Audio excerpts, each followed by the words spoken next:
To the most high and mighty Prince, James, by the grace of God, King of Great Britain, France, and Ireland, defender of the faith.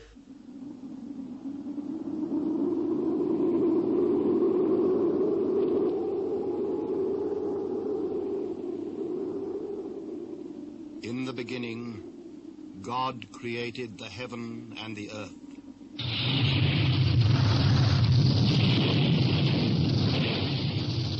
And the earth was without form and void, and darkness was upon the face of the deep, and the Spirit of God moved upon the face of the waters. And God said, "Let there be light."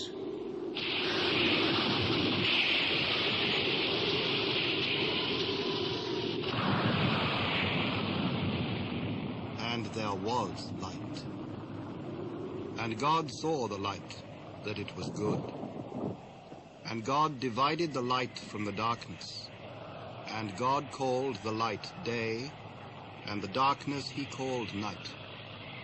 And the evening and the morning were the first day. And God said, "Let there be a firmament in the midst of the waters, and let it divide the waters from the waters." And God made the firmament, and divided the waters which were under the firmament from the waters which were above the firmament. And it was so. And God called the firmament heaven. And the evening and the morning were the second day. And God said, "Let the waters under the heaven be gathered together unto one place, and let the dry land appear."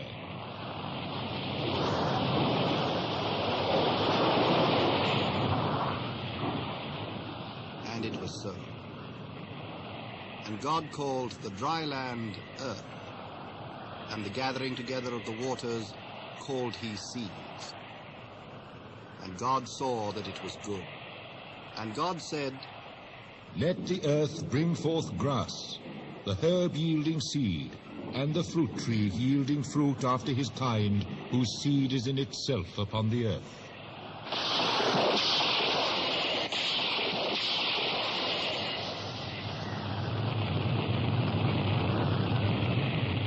And it was so.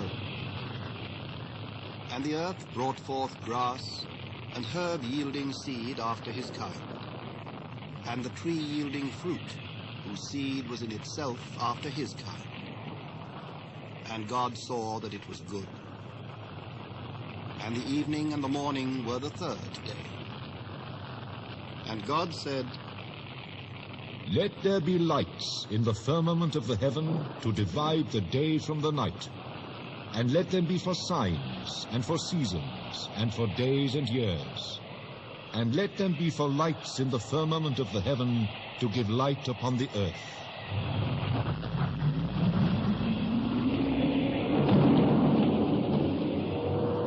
And it was so. And God made two great lights, a greater light to rule the day, and the lesser light to rule the night. He made the stars also. And God set them in the firmament of the heaven to give light upon the earth, and to rule over the day and over the night, and to divide the light from the darkness. And God saw that it was good. And the evening and the morning were the fourth day. And God said, "Let the waters bring forth abundantly the moving creature that hath life, and fowl that may fly above the earth in the open firmament of heaven."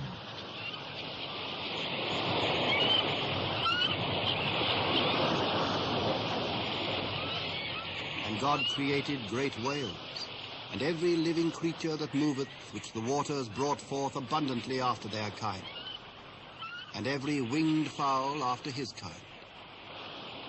And God saw that it was good.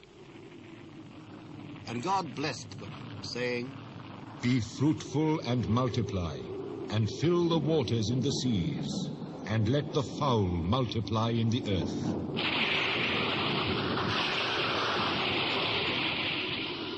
And the evening and the morning were the fifth day. And God said, Let the earth bring forth the living creature after his kind, cattle and creeping thing, and beast of the earth after his kind.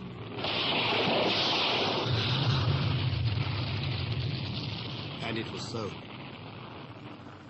And God made the beast of the earth after his kind, and cattle after their kind, and everything that creepeth upon the earth after his kind. And God saw that it was good. And God said, Let us make man in our image, after our likeness, and let them have dominion over the fish of the sea, and over the fowl of the air, and over the cattle, and over all the earth, and over every creeping thing that creepeth upon the earth.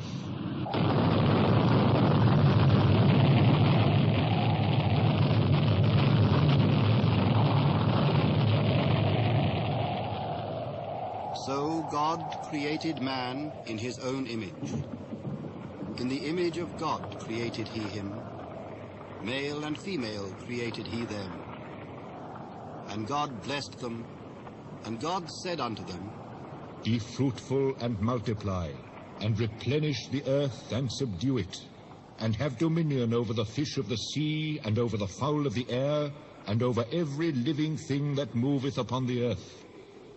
Behold, I have given you every herb-bearing seed which is upon the face of all the earth, and every tree in which is the fruit of a tree yielding seed. To you it shall be for meat. And to every beast of the earth, and to every fowl of the air, and to everything that creepeth upon the earth wherein there is life, I have given every green herb for meat.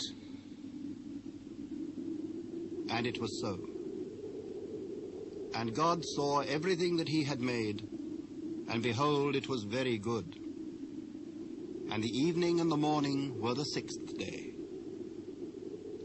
Thus the heavens and the earth were finished, and all the host of them. And on the seventh day God ended his work which he had made, and he rested on the seventh day from all his work which he had made. And God blessed the seventh day, and sanctified it, because that in it he had rested from all his work which God created and made. These are the generations of the heavens and of the earth, when they were created in the day that the Lord God made the earth and the heavens. And every plant of the field, before it was in the earth, and every herb of the field before it grew. For the Lord God had not caused it to rain upon the earth, and there was not a man to till the ground. But there went up a mist from the earth, and watered the whole face of the ground.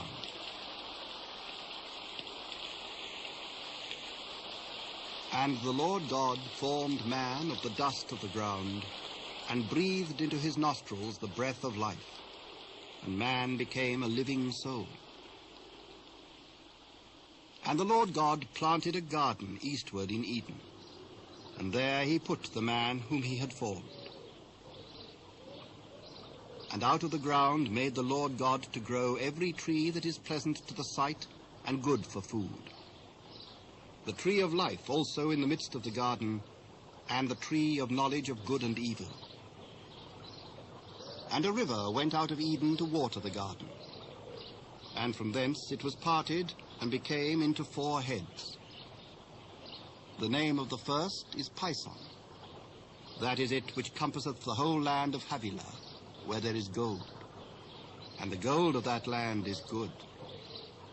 There is bdellium and the onyx stone. And the name of the second river is Gihon. The same is it that compasseth the whole land of Ethiopia. And the name of the third river is Hiddekel. That is it which goeth toward the east of Assyria. And the fourth river is Euphrates. And the Lord God took the man and put him into the garden of Eden to dress it and to keep it. And the Lord God commanded the man, saying, Of every tree of the garden thou mayest freely eat, but of the tree of the knowledge of good and evil thou shalt not eat of it, for in the day that thou eatest thereof thou shalt surely die. "It is not good that the man should be alone. I will make an helpmeet for him." And out of the ground the Lord God formed every beast of the field and every fowl of the air, and brought them unto Adam to see what he would call them. And whatsoever Adam called every living creature, that was the name thereof. And Adam gave names to all cattle, and to the fowl of the air, and to every beast of the field. But for Adam there was not found an helpmeet for him. And the Lord God caused a deep sleep to fall upon Adam, and he slept. And he took one of his ribs, and closed up the flesh instead thereof. And the rib which the Lord God had taken from man made he a woman, and brought her unto the man. And Adam said, "This is now bone of my bones, and flesh of my flesh. She shall be called woman, because she was taken out of man. Therefore shall a man leave his father and his mother, and shall cleave unto his wife, and they shall be one flesh." And they were both naked, the man and his wife, and were not ashamed. Now the serpent was more subtle than any beast of the field which the Lord God had made. And he said unto the woman, "Yea, hath God said, Ye shall not eat of every tree of the garden?" We may eat of the fruit of the trees of the garden, but of the fruit of the tree which is in the midst of the garden, God hath said, Ye shall not eat of it, neither shall ye touch it, lest ye die. Ye shall not surely die, for God doth know that in the day ye eat thereof, then your eyes shall be opened, and ye shall be as gods, knowing good and evil. And when the woman saw that the tree was good for food, and that it was pleasant to the eyes, and a tree to be desired to make one wise, she took of the fruit thereof, and did eat, and gave also unto her husband with her, and he did eat. And the eyes of them both were opened, and they knew that they were naked. And they sewed fig leaves together, and made themselves aprons. And they heard the voice of the Lord God, walking in the garden in the cool of the day. And Adam and his wife hid themselves from the presence of the Lord God amongst the trees of the garden. And the Lord God called unto Adam, and said unto him, "Where art thou?" "I heard thy voice in the garden, and I was afraid because I was naked, and I hid myself." "Who told thee that thou wast naked? Hast thou eaten of the tree whereof I commanded thee that thou shouldest not eat?" "The woman whom thou gavest to be with me, she gave me of the tree, and I did eat." "What is this that thou hast done?" The serpent beguiled me, and I did eat. And the Lord God said unto the serpent, "Because thou hast done this, thou art cursed above all cattle, and above every beast of the field. And upon thy belly shalt thou go, and dust shalt thou eat all the days of thy life. And I will put enmity between thee and the woman, and between thy seed and her seed. It shall bruise thy head, and thou shalt bruise his heel." Unto the woman he said, "I will greatly multiply thy sorrow and thy conception. In sorrow thou shalt bring forth children, and thy desire shall be to thy husband, and he shall rule over thee." And unto Adam he said, "Because thou hast hearkened unto the voice of thy wife, and hast eaten of the tree of which I commanded thee, saying, Thou shalt not eat of it, cursed is the ground for thy sake. In sorrow shalt thou eat of it all the days of thy life. Thorns also and thistles shall it bring forth to thee, and thou shalt eat the herb of the field. In the sweat of thy face shalt thou eat bread, till thou return unto the ground, for out of it wast thou taken. For dust thou art, and unto dust shalt thou return." And Adam called his wife's name Eve, because she was the mother of all living. Unto Adam also and to his wife did the Lord God make coats of skins and clothed them. And the Lord God said, Behold, the man is become as one of us, to know good and evil. And now, lest he put forth his hand and take also of the tree of life and eat, and live forever. Therefore the Lord God sent him forth from the Garden of Eden to till the ground from whence he was taken. So he drove out the man, and he placed at the east of the Garden of Eden cherubims and a flaming sword, which turned every way to keep the way of the tree of life. And Adam knew Eve, his wife, and she conceived and bare Cain, and said, I have gotten a man from the Lord. And she again bare his brother Abel. And Abel was a keeper of sheep, but Cain was a tiller of the ground. And in process of time it came to pass that Cain brought of the fruit of the ground an offering unto the Lord. And Abel, he also brought of the firstlings of his flock, and of the fat thereof. And the Lord had respect unto Abel and to his offering. But unto Cain and to his offering he had not respect. And Cain was very wroth, and his countenance fell. And the Lord said unto Cain, Why art thou wroth, and why is thy countenance fallen? If thou doest well, shalt thou not be accepted? And if thou doest not well, sin lieth at the door. And unto thee shall be his desire, and thou shalt rule over him. And Cain talked with Abel his brother. And it came to pass, when they were in the field, that Cain rose up against Abel his brother, and slew him. And the Lord said unto Cain, Where is Abel thy brother? I know not. Am I my brother's keeper? What hast thou done? The voice of thy brother's blood crieth unto me from the ground. And now art thou cursed from the earth, which hath opened her mouth to receive thy brother's blood from thy hand. When thou tillest the ground, it shall not henceforth yield unto thee her strength. A fugitive and a vagabond shalt thou be in the earth. My punishment is greater than I can bear. Behold, thou hast driven me out this day from the face of the earth, and from thy face shall I be hid, and I shall be a fugitive and a vagabond in the earth. And it shall come to pass that everyone that findeth me shall slay me. Therefore whosoever slayeth Cain, vengeance shall be taken on him sevenfold. And the Lord set a mark upon Cain, lest any finding him should kill him. And Cain went out from the presence of the Lord, and dwelt in the land of Nod, on the east of Eden. And Cain knew his wife, and she conceived and bare Enoch. And he builded a city, and called the name of the city after the name of his son Enoch. And unto Enoch was born Irad. And Irad begat Mehujael. And Mehujael begat Methusael. And Methusael begat Lamech. And Lamech took unto him 2 wives. The name of one was Adah, and the name of the other Zillah. And Adah bare Jabal. He was the father of such as dwell in tents, and of such as have cattle.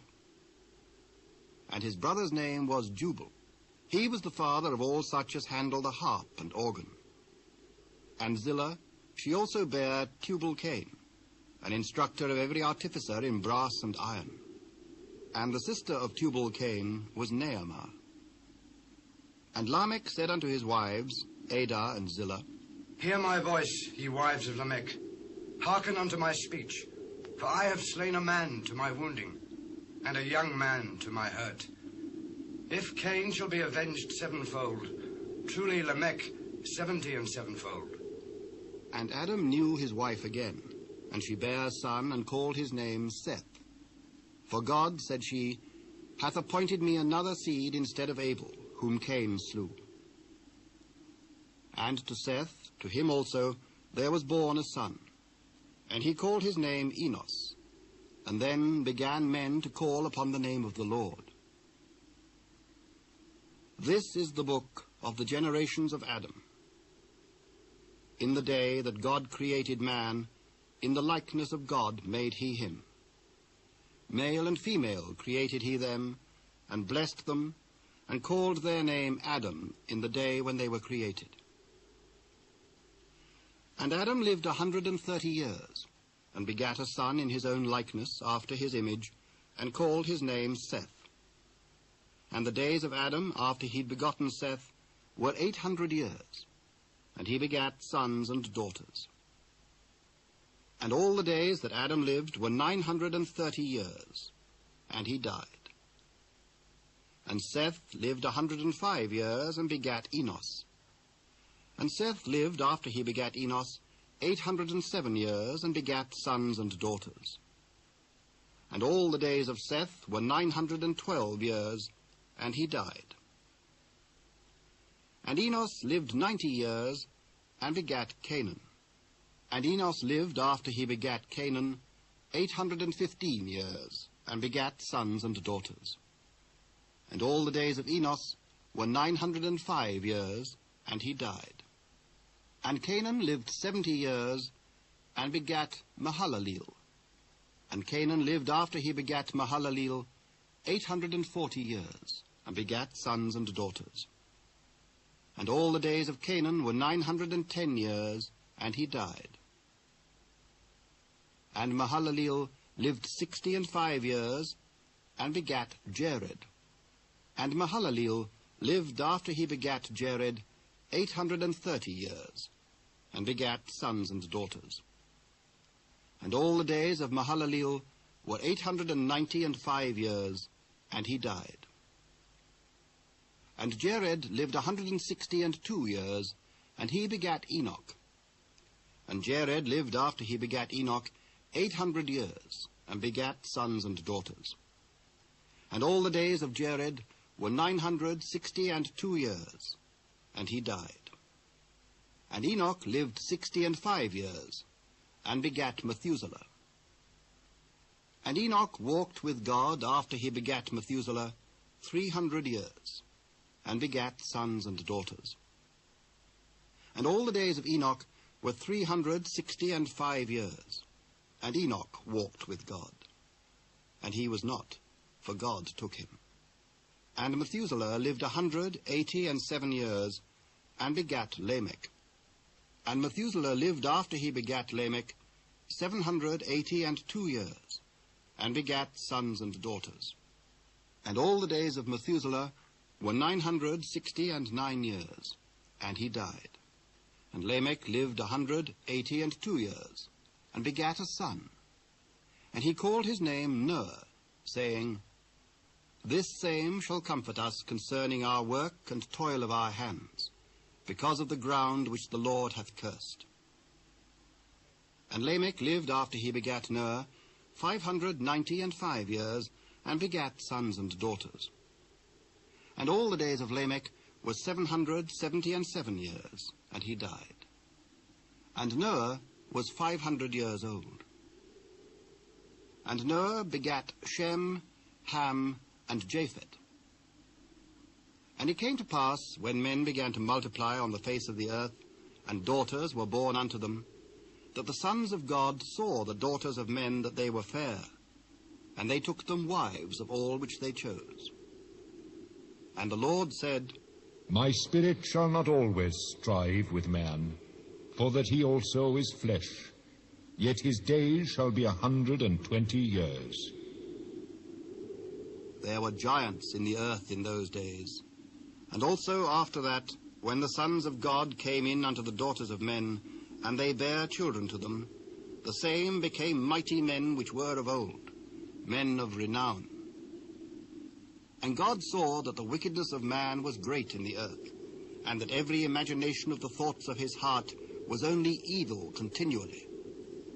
And it repented the Lord that he had made man on the earth, and it grieved him at his heart. And the Lord said, I will destroy man, whom I have created from the face of the earth, both man and beast, and the creeping thing, and the fowls of the air, for it repenteth me that I have made them. But Noah found grace in the eyes of the Lord. These are the generations of Noah. Noah was a just man and perfect in his generations. And Noah walked with God. And Noah begat 3 sons, Shem, Ham, and Japheth. The earth also was corrupt before God, and the earth was filled with violence. And God looked upon the earth, and behold, it was corrupt, for all flesh had corrupted his way upon the earth. And God said unto Noah, The end of all flesh is come before me, for the earth is filled with violence through them. And behold, I will destroy them with the earth. Make thee an ark of gopher wood. Rooms shalt thou make in the ark, and shalt pitch it, within and without with pitch. And this is the fashion which thou shalt make it of. The length of the ark shall be 300 cubits, the breadth of it 50 cubits, and the height of it 30 cubits. A window shalt thou make to the ark, and in a cubit shalt thou finish it above. And the door of the ark shalt thou set in the side thereof. With lower, second, and third stories shalt thou make it. And behold, I, even I, do bring a flood of waters upon the earth, to destroy all flesh wherein is the breath of life from under heaven, and everything that is in the earth shall die. But with thee will I establish my covenant, and thou shalt come into the ark, thou and thy sons, and thy wife, and thy sons' wives with thee. And of every living thing of all flesh, 2 of every sort shalt thou bring into the ark, to keep them alive with thee. They shall be male and female. Of fowls after their kind, and of cattle after their kind, of every creeping thing of the earth after his kind, 2 of every sort shall come unto thee, to keep them alive. And take thou unto thee of all the food that is eaten, and thou shalt gather it to thee, and it shall be for food for thee and for them. Thus did Noah, according to all that God commanded him, so did he. And the Lord said unto Noah, Come thou and all thy house into the ark, for thee have I seen righteous before me in this generation. Of every clean beast thou shalt take to thee by 7s the male and his female, and of beasts that are not clean by 2 the male and his female. Of fowls also of the air by 7s, the male and the female, to keep seed alive upon the face of all the earth. For yet 7 days, and I will cause it to rain upon the earth 40 days and 40 nights, and every living substance that I have made will I destroy from off the face of the earth. And Noah did according unto all that the Lord commanded him. And Noah was 600 years old when the flood of waters was upon the earth. And Noah went in, and his sons and his wife and his sons' wives with him into the ark, because of the waters of the flood. Of clean beasts, and of beasts that are not clean, and of fowls, and of everything that creepeth upon the earth, there went in 2 and 2 unto Noah into the ark, the male and the female, as God had commanded Noah. And it came to pass, after 7 days, that the waters of the flood were upon the earth. In the 600th year of Noah's life, in the 2nd month, the 17th day of the month, the same day were all the fountains of the great deep broken up, and the windows of heaven were opened. And the rain was upon the earth 40 days and 40 nights. In the selfsame day entered Noah and Shem and Ham and Japheth, the sons of Noah, and Noah's wife, and the 3 wives of his sons with them into the ark. They and every beast after his kind, and all the cattle after their kind, and every creeping thing that creepeth upon the earth after his kind, and every fowl after his kind, every bird of every sort. And they went in unto Noah into the ark, 2 and 2 of all flesh wherein is the breath of life. And they that went in, male and female of all flesh, as God had commanded him. And the Lord shut him in.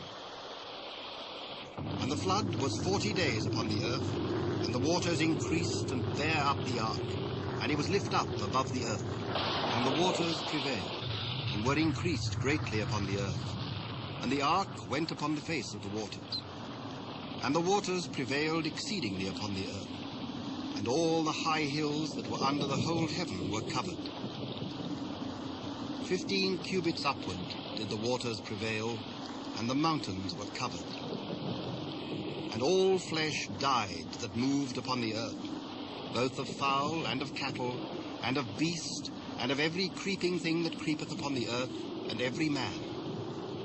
All, in whose nostrils was the breath of life, of all that was in the dry land, died.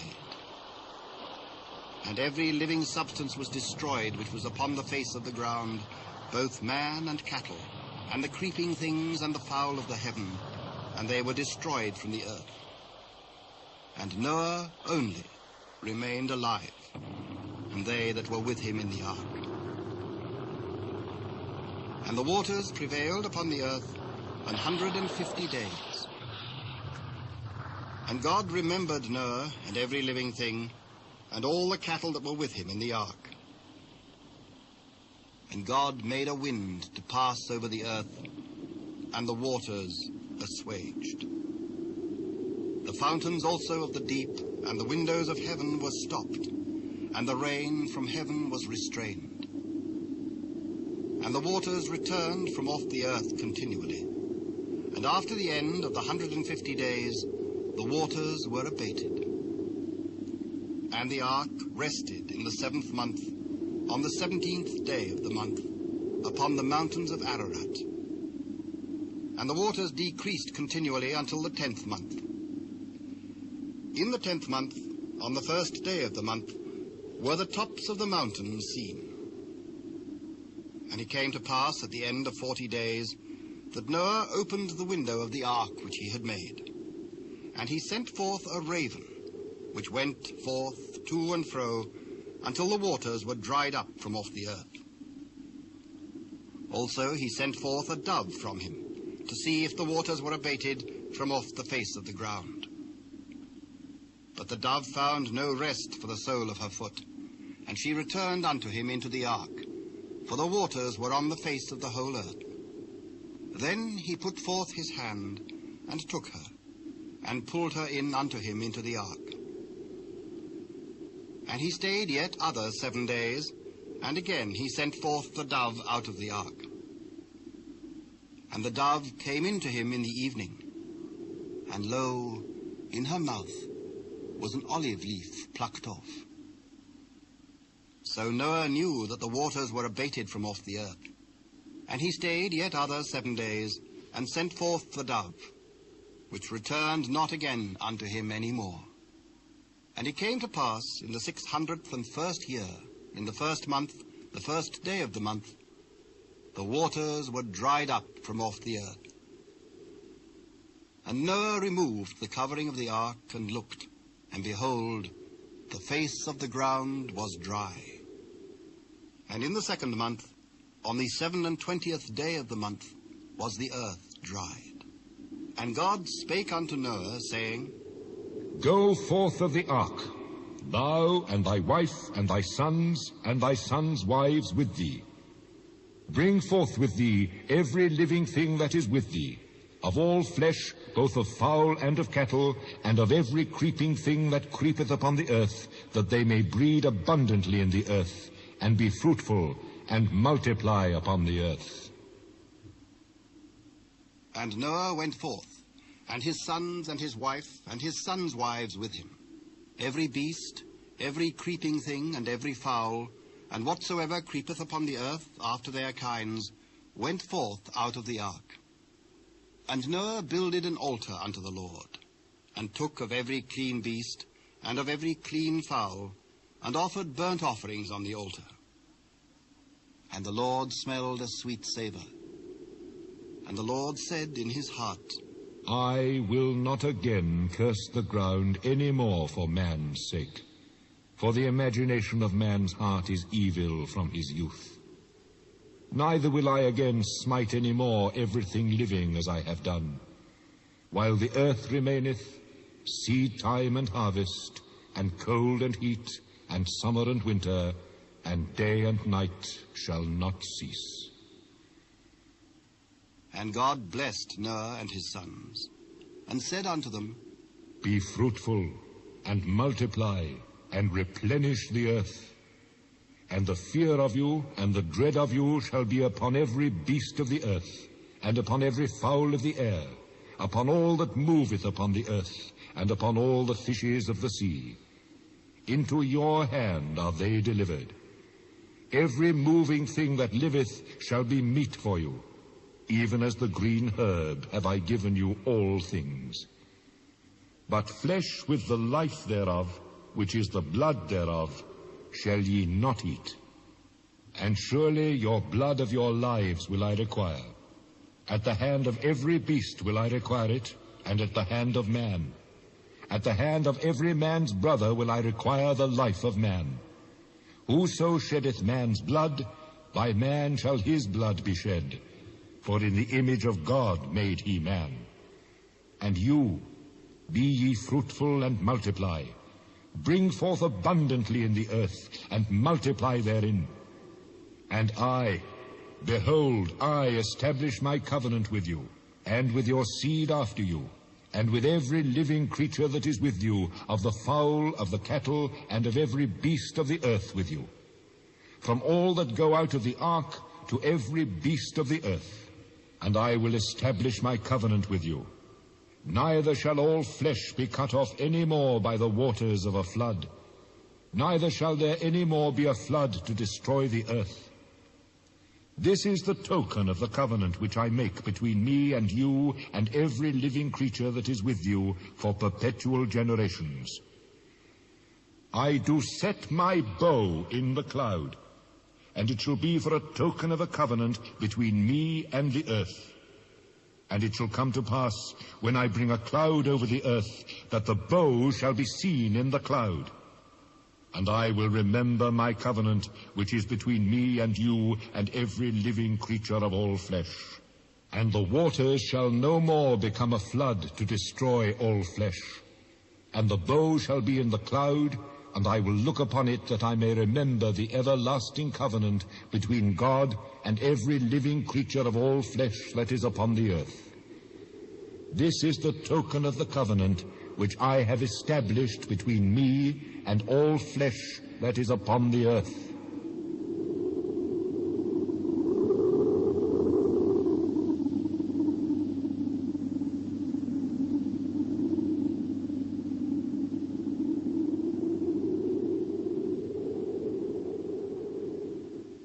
And the sons of Noah that went forth of the ark were Shem and Ham and Japheth. And Ham is the father of Canaan. These are the 3 sons of Noah, and of them was the whole earth overspread. And Noah began to be an husbandman, and he planted a vineyard. And he drank of the wine and was drunken, and he was uncovered within his tent. And Ham, the father of Canaan, saw the nakedness of his father, and told his 2 brethren without. And Shem and Japheth took a garment and laid it upon both their shoulders, and went backward, and covered the nakedness of their father. And their faces were backward, and they saw not their father's nakedness. And Noah awoke from his wine, and knew what his younger son had done unto him. And he said, Cursed be Canaan, a servant of servants shall he be unto his brethren. Blessed be the Lord God of Shem, and Canaan shall be his servant. God shall enlarge Japheth, and he shall dwell in the tents of Shem, and Canaan shall be his servant. And Noah lived after the flood 350 years. And all the days of Noah were 950 years, and he died. Now these are the generations of the sons of Noah, Shem, Ham, and Japheth. And unto them were sons born after the flood. The sons of Japheth, Gomer, and Magog, and Madai, and Javan, and Tubal, and Meshech, and Tyrus. And the sons of Gomer, Ashkenaz, and Riphat, and Togarmah. and the sons of Javan, Elisha, and Tarshish, Kittim, and Dodanim. By these were the isles of the Gentiles divided in their lands, every one after his tongue, after their families, in their nations.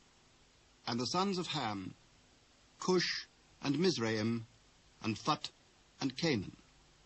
And the sons of Cush, Seba, and Havilah, and Sabta, and Reamah, and Sabtecha.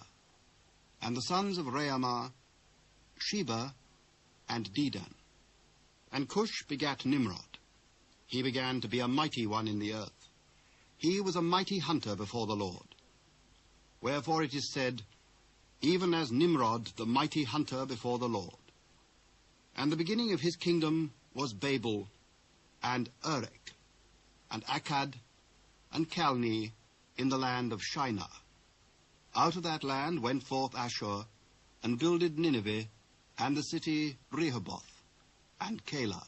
And Resen, between Nineveh and Calah, the same is a great city.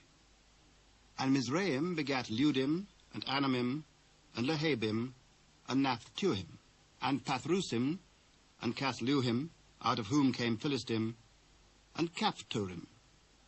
And Canaan begat Sidon, his firstborn, and Heth, and the Jebusite, and the Amorite, and the Girgasite, and the Hivite, and the Archite, and the Sinite, and the Arvadite, and the Zemarite, and the Hamathite, and afterward were the families of the Canaanites spread abroad. And the border of the Canaanites was from Sidon, as thou comest to Gerar, unto Gaza. And thou goest unto Sodom and Gomorrah, and Admah, and Zeboim, even unto Lasha. These are the sons of Ham, after their families, after their tongues, in their countries, and in their nations. Unto Shem also, the father of all the children of Eber, the brother of Japhet the elder, even to him were children born. The children of Shem, Elam, and Ashur, and Arphaxad, and Lud, and Aram. And the children of Aram, Uz, and Hul, and Gether, and Mash. And Arphaxad begat Selah, and Selah begat Eber. And unto Eber were born two sons. The name of one was Peleg, for in his days was the earth divided. And his brother's name was Joktan. And Joktan begat Almodad, and Sheleph, and Hazarmaveth, and Jirah, and Hadoram, and Uzal, and Diklah, and Obal, and Abimael, and Sheba, and Ophir, and Havilah, and Jobab. All these were the sons of Joktan. And their dwelling was from Mesha, as thou goest unto Sephar, a mount of the east. These are the sons of Shem, after their families, after their tongues, in their lands, after their nations. These are the families of the sons of Noah, after their generations, in their nations. And by these were the nations divided in the earth, after the flood. And the whole earth was one language, and of one speech. And it came to pass, as they journeyed from the east, that they found a plain in the land of Shinar, and they dwelt there. And they said one to another, Go to, and let us make brick and burn them thoroughly. And they had brick for stone, and slime had they for mortar. And they said, Go to, let us build us a city and a tower, whose top may reach unto heaven. And let us make us a name, lest we be scattered abroad upon the face of the whole earth. And the Lord came down to see the city and the tower, which the children of men builded. And the Lord said, Behold, the people is one, and they have all one language. And this they begin to do, and now nothing will be restrained from them which they have imagined to do. Go to, let us go down, and there confound their language, that they may not understand one another's speech. So the Lord scattered them abroad from thence upon the face of all the earth, and they left off to build the city. Therefore is the name of it called Babel, because the Lord did there confound the language of all the earth, and from thence did the Lord scatter them abroad upon the face of all the earth. These are the generations of Shem. Shem was 100 years old, and begat Arphaxad 2 years after the flood. And Shem lived after he begat Arphaxad 500 years, and begat sons and daughters. And Arphaxad lived 35 years, and begat Selah. And Arphaxad lived after he begat Selah 403 years, and begat sons and daughters. And Selah lived 30 years, and begat Eber. And Selah lived after he begat Eber 403 years, and begat sons and daughters. And Eber lived 34 years, and begat Peleg. And Eber lived after he begat Peleg 430 years, and begat sons and daughters. And Peleg lived 30 years, and begat Reu. And Peleg lived after he begat Reu 209 years, and begat sons and daughters. And Reu lived 32 years, and begat Serug. And Reu lived after he begat Serug 207 years, and begat sons and daughters. And Serug lived 30 years, and begat Nahor. And Serug lived after he begat Nahor 200 years, and begat sons and daughters. And Nahor lived 29 years, and begat Terah. And Nahor lived after he begat Terah 119 years, and begat sons and daughters. And Terah lived 70 years, and begat Abram, Nahor, and Haran. Now these are the generations of Terah. Terah begat Abram, Nahor, and Haran. And Haran begat Lot. And Haran died before his father Terah in the land of his nativity, in Ur of the Chaldees.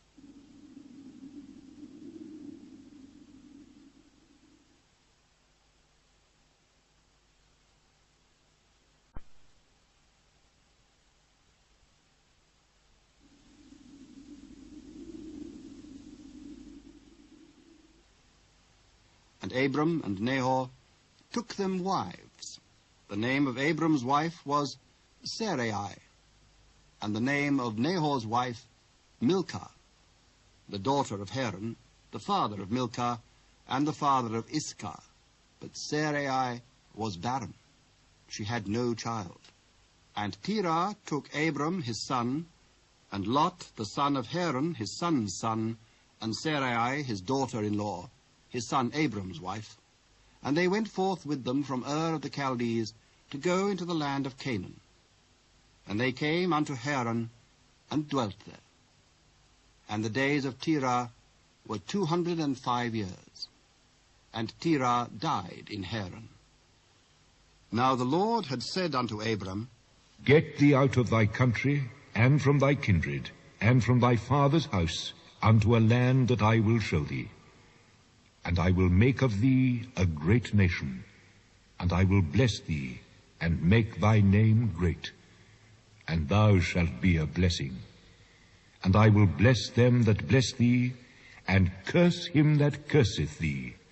And in thee shall all families of the earth be blessed. So Abram departed as the Lord had spoken unto him, and Lot went with him.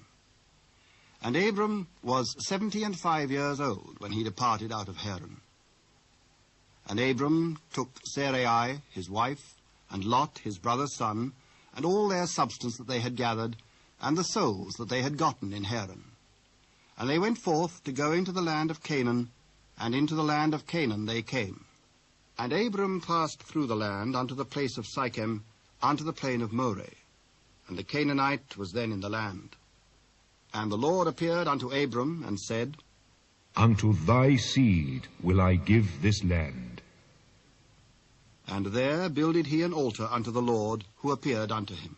And he removed from thence unto a mountain on the east of Bethel, and pitched his tent, having Bethel on the west, and Hai on the east. And there he builded an altar unto the Lord, and called upon the name of the Lord. And Abram journeyed, going on still toward the south. And there was a famine in the land. And Abram went down into Egypt to sojourn there, for the famine was grievous in the land. And it came to pass, when he was come near to enter into Egypt, that he said unto Sarai his wife, Behold now, I know that thou art a fair woman to look upon.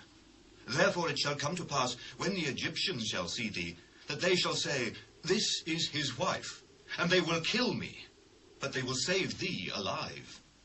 Say, I pray thee, thou art my sister, that it may be well with me for thy sake, and my soul shall live because of thee.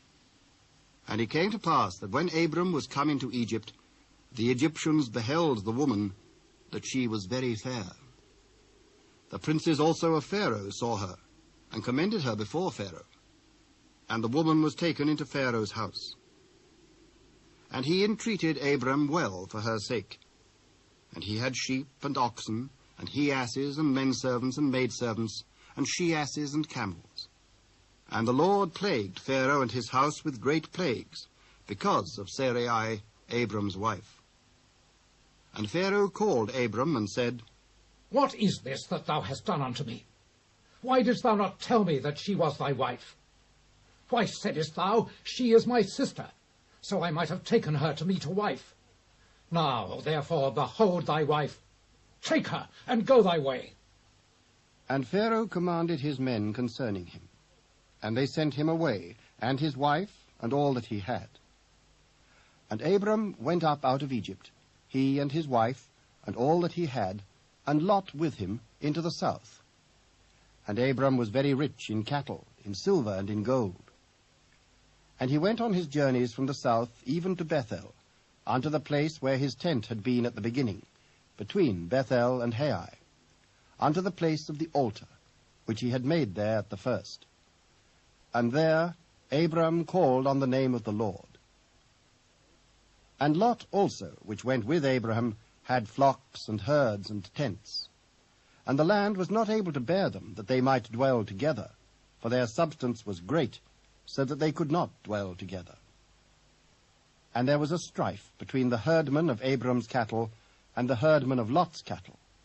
And the Canaanite and the Perizzite dwelled then in the land. And Abram said unto Lot, Let there be no strife, I pray thee, between me and thee, and between my herdmen and thy herdmen, for we be brethren.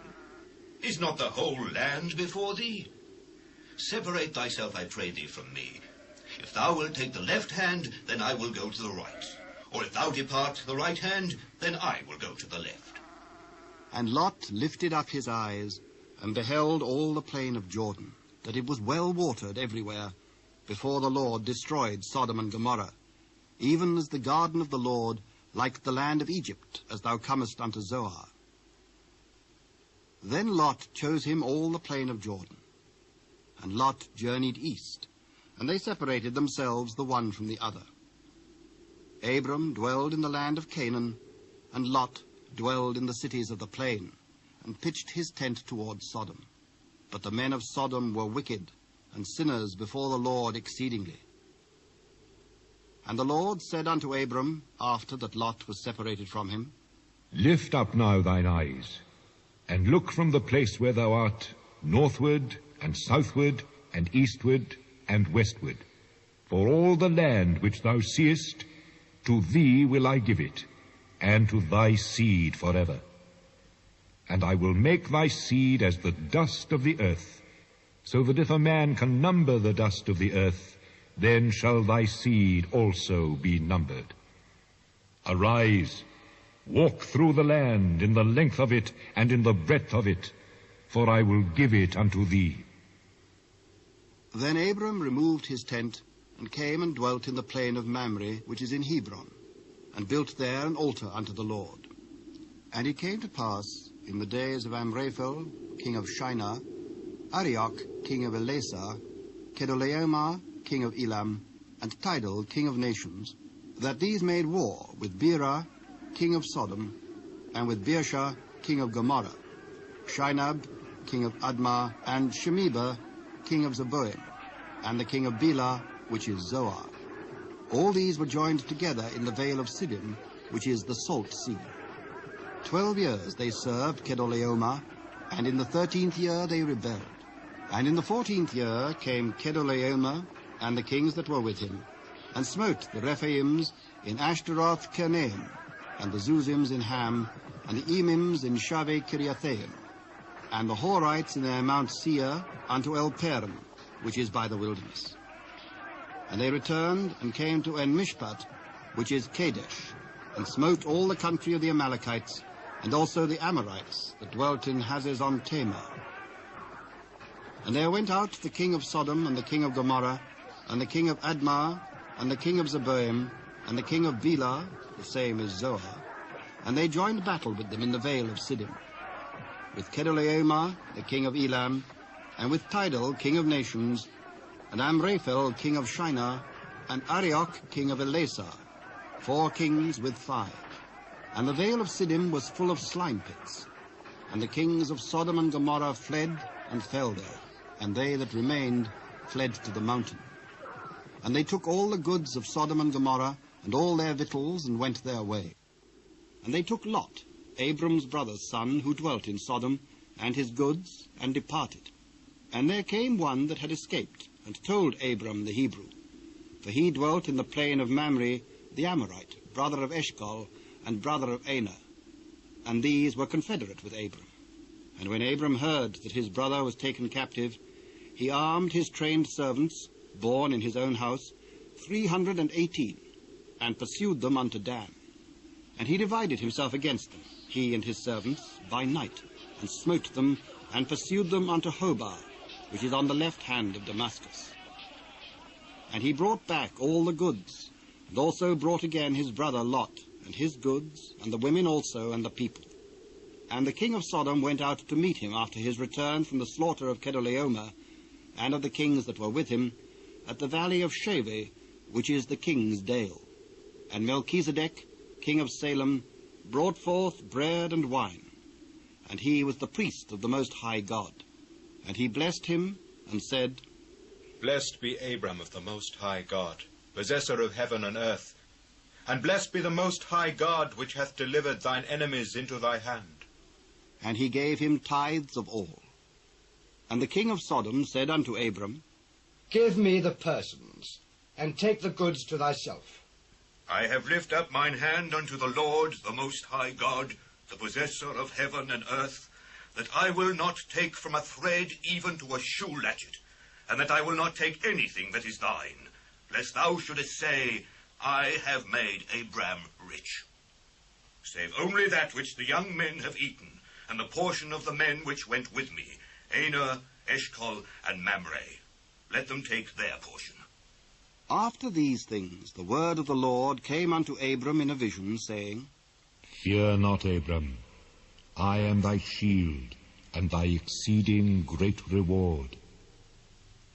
Lord God, what wilt thou give me, seeing I go childless, and the steward of my house is this Eliezer of Damascus? Behold, to me thou hast given no seed, and lo, one born in my house is mine heir. This shall not be thine heir, but he that shall come forth out of thine own bowels shall be thine heir. Look now toward heaven, and tell the stars.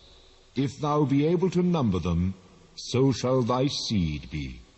I am the Lord that brought thee out of Ur of the Chaldees, to give thee this land to inherit it. Lord God, whereby shall I know that I shall inherit it? Take me an heifer of 3 years old, and a she-goat of 3 years old, and a ram of 3 years old, and a turtle-dove, and a young pigeon. And he took unto him all these, and divided them in the midst, and laid each piece one against another. But the birds divided he not. And when the fowls came down upon the carcasses, Abram drove them away. And when the sun was going down, a deep sleep fell upon Abram. And lo, an horror of great darkness fell upon him. And he said unto Abram, Know of a surety that thy seed shall be a stranger in a land that is not theirs, and shall serve them, and they shall afflict them 400 years. And also that nation whom they shall serve will I judge. And afterward shall they come out with great substance. and thou shalt go to thy fathers in peace. Thou shalt be buried in a good old age. But in the 4th generation they shall come hither again, for the iniquity of the Amorites is not yet full. And it came to pass that when the sun went down, and it was dark, behold, a smoking furnace, and a burning lamp that passed between those pieces. In the same day the Lord made a covenant with Abram, saying, Unto thy seed have I given this land, from the river of Egypt unto the great river, the river Euphrates, the Canaanites, and the Kenizzites, and the Cadmonites, and the Hittites, and the Perizzites, and the Rephaims, and the Amorites, and the Canaanites, and the Girgashites, and the Jebusites. Now Sarai, Abram's wife, bare him no children, and she had an handmaid, an Egyptian, whose name was Hagar. And Sarai said unto Abram, Behold now, the Lord hath restrained me from bearing. I pray thee, go in unto my maid. It may be that I may obtain children by her. And Abram hearkened to the voice of Sarai. And Sarai, Abram's wife, took Hagar her maid, the Egyptian, after Abram had dwelt 10 years in the land of Canaan, and gave her to her husband Abram to be his wife. And he went in unto Hagar, and she conceived.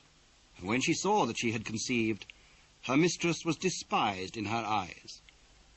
And Sarai said unto Abram, My wrong be upon thee. I have given my maid into thy bosom, and when she saw that she had conceived, I was despised in her eyes. The Lord judge between me and thee. Behold, thy maid is in thy hand. Do to her as it pleaseth thee. And when Sarai dealt hardly with her, she fled from her face. And the angel of the Lord found her by a fountain of water in the wilderness, by the fountain in the way to Shur.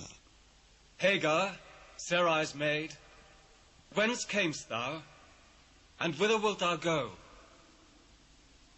I flee from the face of my mistress Sarai. Return to thy mistress, and submit thyself under her hands.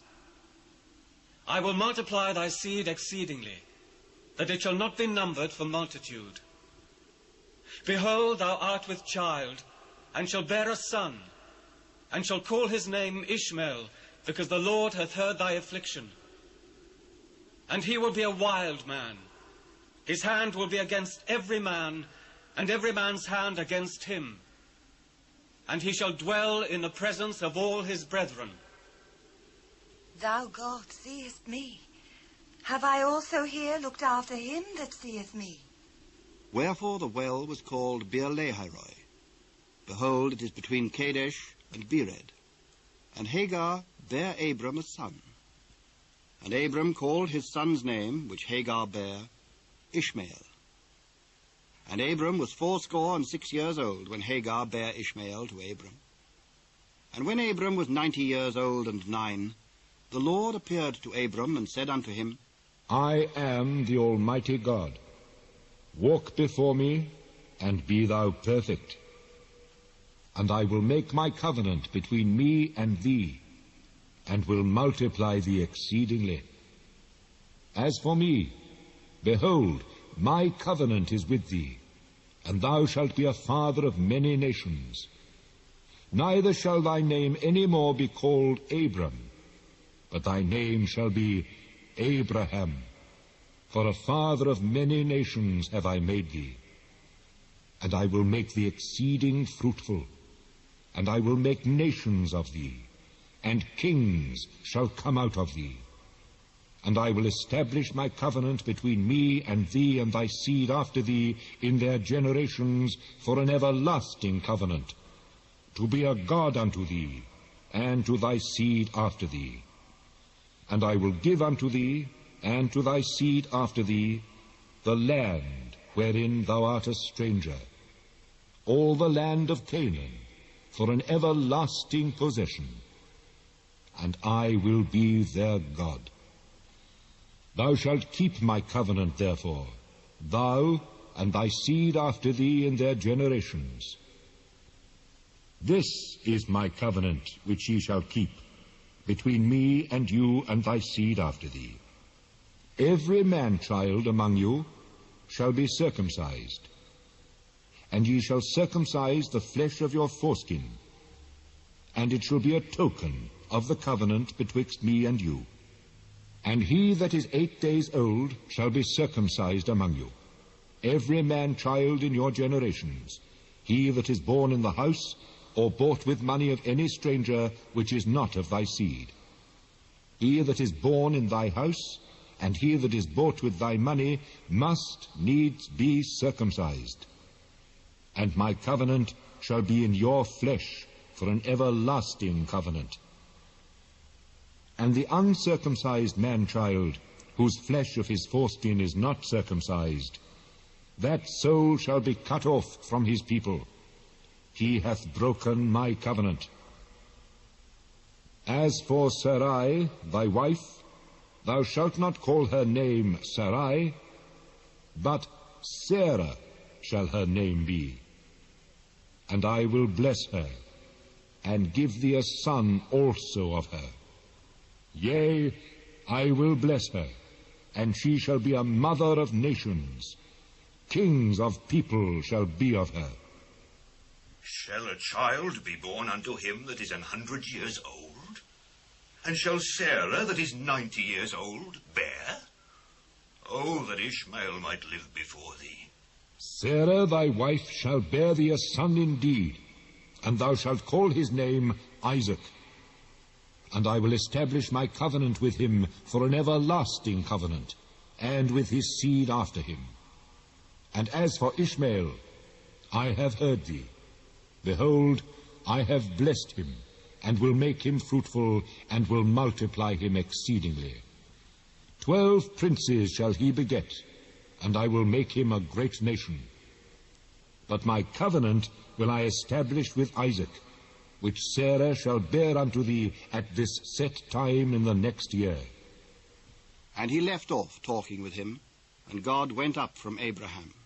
And Abraham took Ishmael his son, and all that were born in his house, and all that were bought with his money, every male among the men of Abraham's house, and circumcised the flesh of their foreskin in the selfsame day, as God had said unto him. And Abraham was 90 years old and 9, when he was circumcised in the flesh of his foreskin. And Ishmael his son was 13 years old, when he was circumcised in the flesh of his foreskin.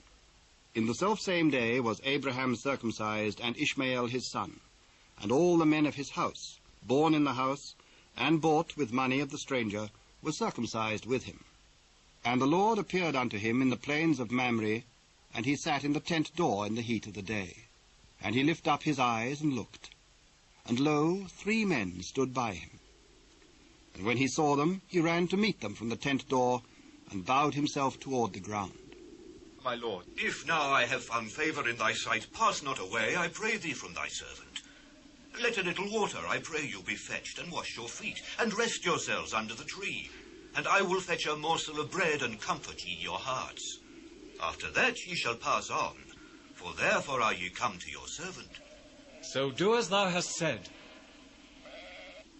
And Abraham hastened into the tent unto Sarah. Make ready quickly 3 measures of fine meal, knead it, and make cakes upon the hearth. And Abraham ran unto the herd, and fetched a calf, tender and good, and gave it unto a young man. And he hasted to dress it. And he took butter and milk, and the calf which he had dressed, and set it before them. And he stood by them under the tree, and they did eat. Where is Sarah, thy wife? Behold, in the tent.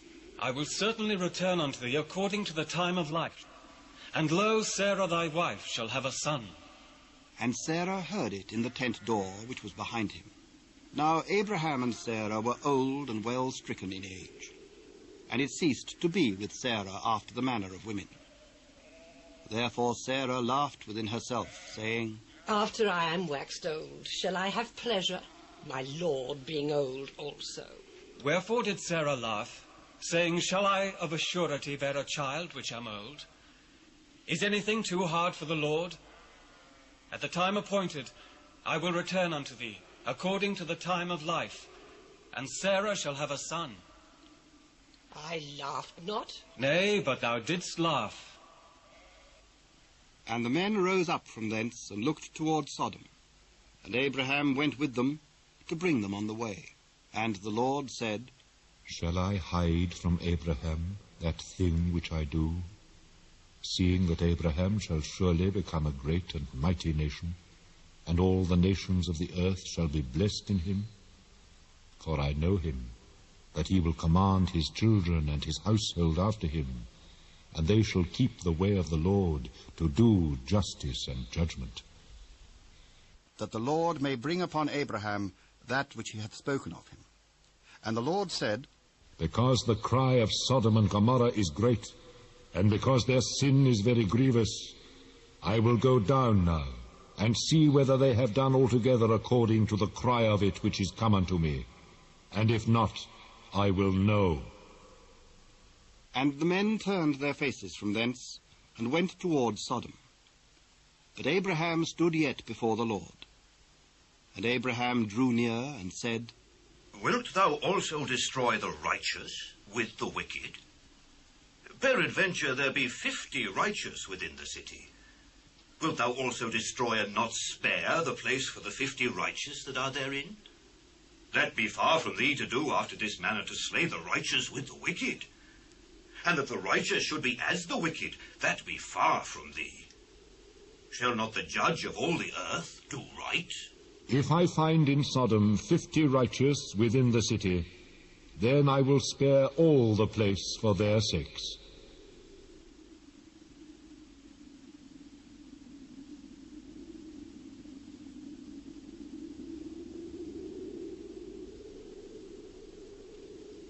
Behold, now I have taken upon me to speak unto the Lord, which am but dust and ashes, peradventure there shall lack 5 of the 50 righteous. Wilt thou destroy all the city for lack of 5? If I find there 40 and 5, I will not destroy it.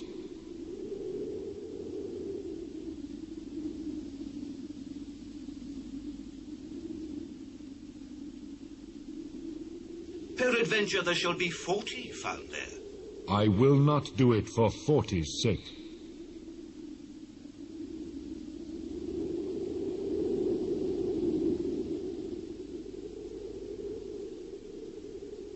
Oh, let not the Lord be angry, and I will speak. Peradventure there shall 30 be found there. I will not do it if I find 30 there.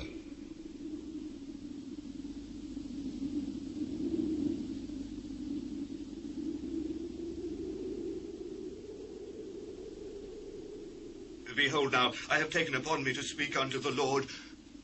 Peradventure there shall be 20 found there.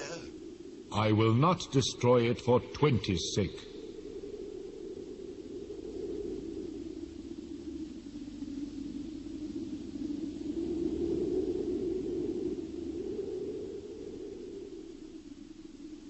Oh, let not the Lord be angry, and I will speak yet but this once. Peradventure 10 shall be found there. I will not destroy it for 10's sake. And the Lord went his way as soon as he had left communing with Abraham. And Abraham returned unto his place. And there came 2 angels to Sodom at even, and Lot sat in the gate of Sodom. And Lot, seeing them, rose up to meet them. And he bowed himself with his face toward the ground. Behold now, my lords, turn in, I pray you, into your servant's house, and tarry all night, and wash your feet, and ye shall rise up early and go on your ways. Nay, but we will abide in the street all night. And he pressed upon them greatly. And they turned in unto him, and entered his house. And he made them a feast, and did bake unleavened bread, and they did eat. But before they lay down, the men of the city, even the men of Sodom, compassed the house round, both old and young, all the people from every quarter. And they called unto Lot. Where are the men which came into thee this night? Bring them out unto us, that we may know them. I pray you, brethren, do not so wickedly. Behold now, I have 2 daughters which have not known man. Let me, I pray you, bring them out unto you, and do ye to them as is good in your eyes. Only unto these men do nothing. for therefore came they under the shadow of my roof. Stand back! This one fellow came into sojourn, and he will needs be a judge. Nor will we deal worse with thee than with them. And they pressed sore upon the man, even Lot, and came near to break the door. But the men put forth their hand, and pulled Lot into the house to them, and shut the door. And they smote the men that were at the door of the house with blindness, both small and great, so that they wearied themselves to find the door. And the men said unto Lot, Hast thou any here besides, son-in-law, and thy sons and thy daughters, and whatsoever thou hast in the city? Bring them out of this place, for we will destroy this place, because the cry of them is waxen great before the face of the Lord, and the Lord hath sent us to destroy it. And Lot went out and spake unto his sons-in-law, which married his daughters, and said, Up, get you out of this place, for the Lord will destroy this city. But he seemed as one that mocked unto his sons-in-law. And when the morning arose, then the angels hastened Lot, saying, Arise, take thy wife and thy 2 daughters which are here, lest thou be consumed in the iniquity of the city. And while he lingered, the men laid hold upon his hand, and upon the hand of his wife, and upon the hand of his 2 daughters, the Lord being merciful unto him. And they brought him forth, and set him without the city. And it came to pass, when they had brought him forth abroad, that he said, Escape for thy life. Look not behind thee, neither stay thou in all the plain. Escape to the mountain, lest thou be consumed. Oh, not so, my lord. Behold now, thy servant hath found grace in thy sight, and thou hast magnified thy mercy, which thou hast showed unto me in saving my life. And I cannot escape to the mountain, lest some evil take me, and I die. Behold now, this city is near to flee unto, and it is a little one. Oh, let me escape thither. Is it not a little one? And my soul shall live. See, I have accepted thee concerning this thing also, that I will not overthrow this city, for the which thou hast spoken. Haste thee, escape thither, for I cannot do anything till thou become thither. Therefore the name of the city was called Zoar. The sun was risen upon the earth when Lot entered into Zoar. Then the Lord rained upon Sodom and upon Gomorrah brimstone and fire from the Lord out of heaven. And he overthrew those cities, and all the plain, and all the inhabitants of the cities, and that which grew upon the ground. But his wife looked back from behind him, and she became a pillar of salt. And Abraham gat up early in the morning to the place where he stood before the Lord. And he looked toward Sodom and Gomorrah, and toward all the land of the plain, and beheld, and lo, the smoke of the country went up as the smoke of a furnace. And it came to pass, when God destroyed the cities of the plain, that God remembered Abraham, and sent Lot out of the midst of the overthrow, when he overthrew the cities in which Lot dwelt. And Lot went up out of Zoar, and dwelt in the mountain, and his 2 daughters with him, for he feared to dwell in Zoar. And he dwelt in a cave, he and his 2 daughters. And the firstborn said unto the younger, Our father is old, and there is not a man in the earth to come in unto us after the manner of all the earth. Come, let us make our father drink wine, and we will lie with him, that we may preserve seed of our father. And they made their father drink wine that night. And the firstborn went in and lay with her father, and he perceived not when she lay down, nor when she arose. And it came to pass on the morrow, that the firstborn said unto the younger, Behold, I lay yesternight with my father. Let us make him drink wine this night also, and go thou in and lie with him, that we may preserve seed of our father. And they made their father drink wine that night also. And the younger arose and lay with him. And he perceived not when she lay down, nor when she arose. Thus were both the daughters of Lot with child by their father. And the firstborn bare a son, and called his name Moab. The same is the father of the Moabites unto this day. And the younger, she also bare a son, and called his name Ben-Ammi. The same is the father of the children of Ammon unto this day. And Abraham journeyed from thence toward the south country, and dwelled between Kadesh and Shur, and sojourned in Gerar. And Abraham said of Sarah his wife, She is my sister. And Abimelech, king of Gerar, sent and took Sarah. But God came to Abimelech in a dream by night, and said to him, Behold, thou art but a dead man, for the woman which thou hast taken, for she is a man's wife. But Abimelech had not come near her. And he said, Lord, wilt thou slay also a righteous nation? Said he not unto me, She is my sister? And she, even she herself said, He is my brother. In the integrity of my heart and innocency of my hands have I done this. Yea, I know that thou didst this in the integrity of thy heart. For I also withheld thee from sinning against me, therefore suffered I thee not to touch her. Now therefore restore the man his wife, for he is a prophet, and he shall pray for thee, and thou shalt live. And if thou restore her not, know thou that thou shalt surely die, thou and all that are thine. Therefore Abimelech rose early in the morning, and called all his servants, and told all these things in their ears.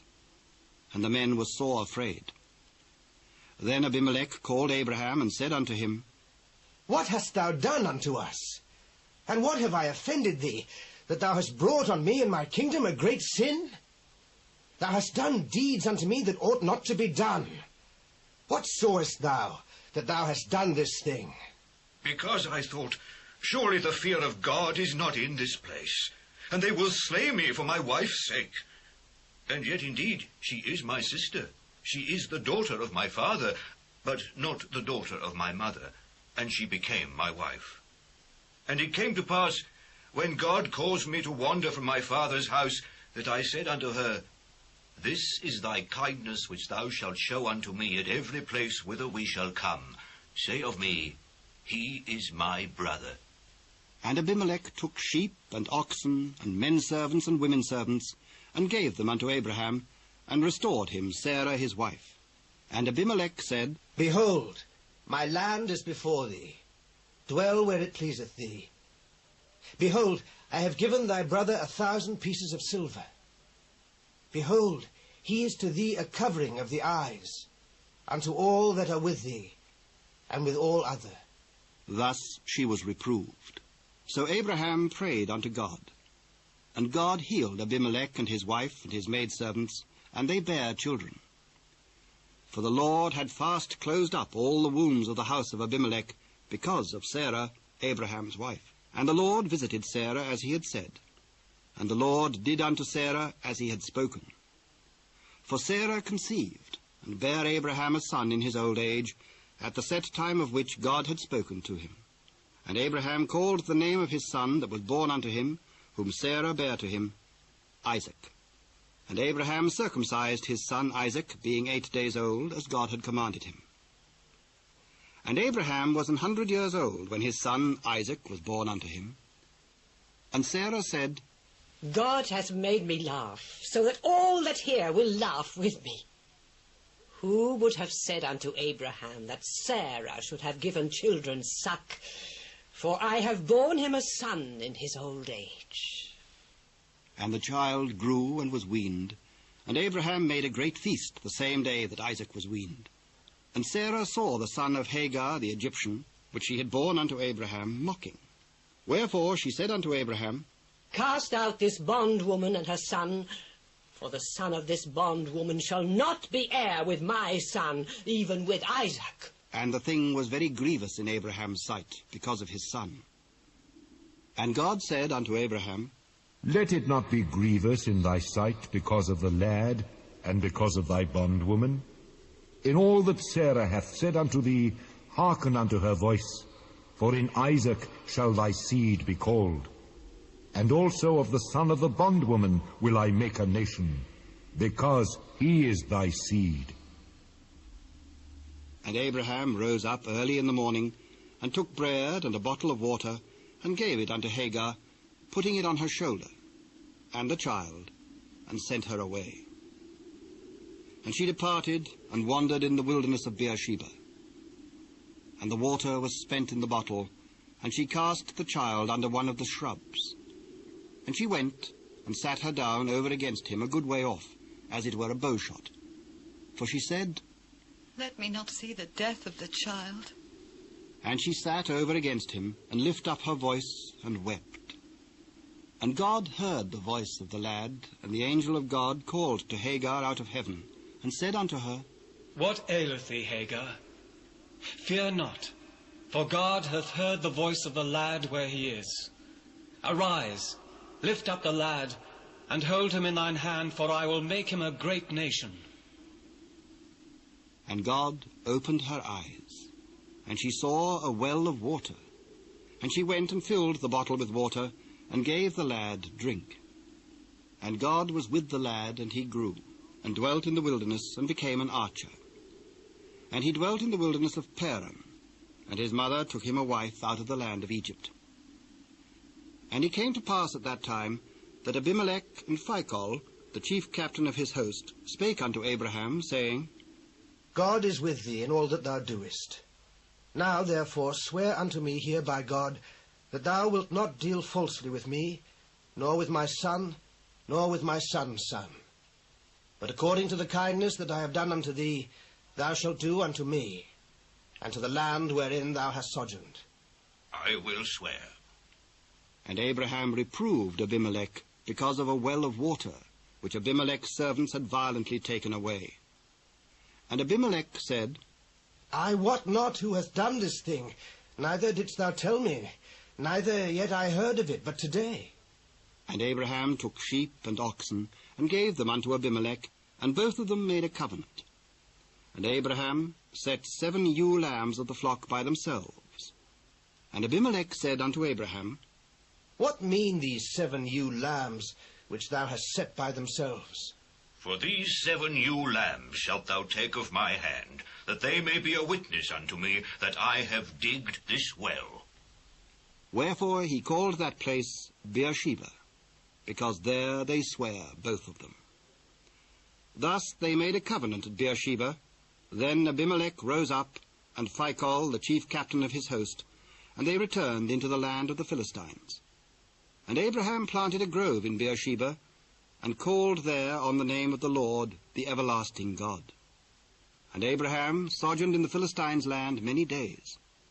And it came to pass after these things, that God did tempt Abraham, and said unto him, Abraham, Here am I. take now thy son, thine only son Isaac, whom thou lovest, and get thee into the land of Moriah, and offer him there for a burnt offering upon one of the mountains, which I will tell thee of. And Abraham rose up early in the morning, and saddled his ass, and took 2 of his young men with him, and Isaac his son, and clave the wood for the burnt offering, and rose up, and went unto the place of which God had told him.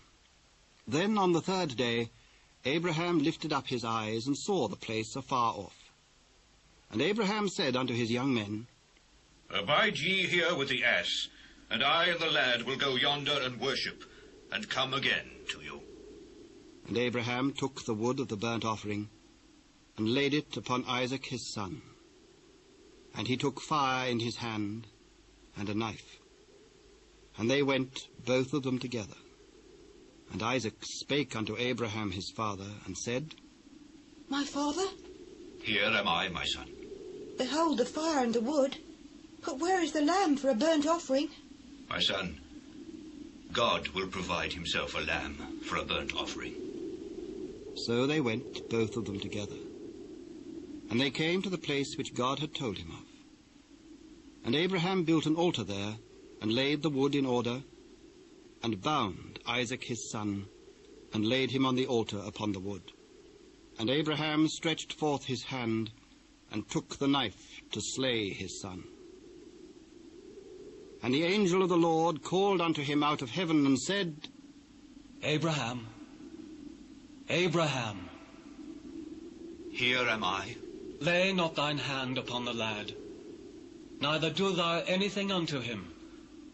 For now I know that thou fearest God, seeing thou hast not withheld thy son, thine only son, from me. And Abraham lifted up his eyes and looked, and behold, behind him a ram, caught in a thicket by his horns. And Abraham went and took the ram, and offered him up for a burnt offering in the stead of his son. And Abraham called the name of that place Jehovah-Jireh, as it is said to this day, In the mount of the Lord it shall be seen. And the angel of the Lord called unto Abraham out of the heaven the second time. By myself have I sworn, saith the Lord, for because thou hast done this thing, and hast not withheld thy son, thine only son, that in blessing I will bless thee, and in multiplying I will multiply thy seed as the stars of the heaven, and as the sand which is upon the seashore, and thy seed shall possess the gate of his enemies.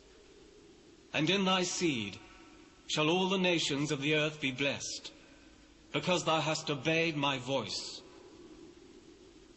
So Abraham returned unto his young men, and they rose up and went together to Beersheba, and Abraham dwelt at Beersheba.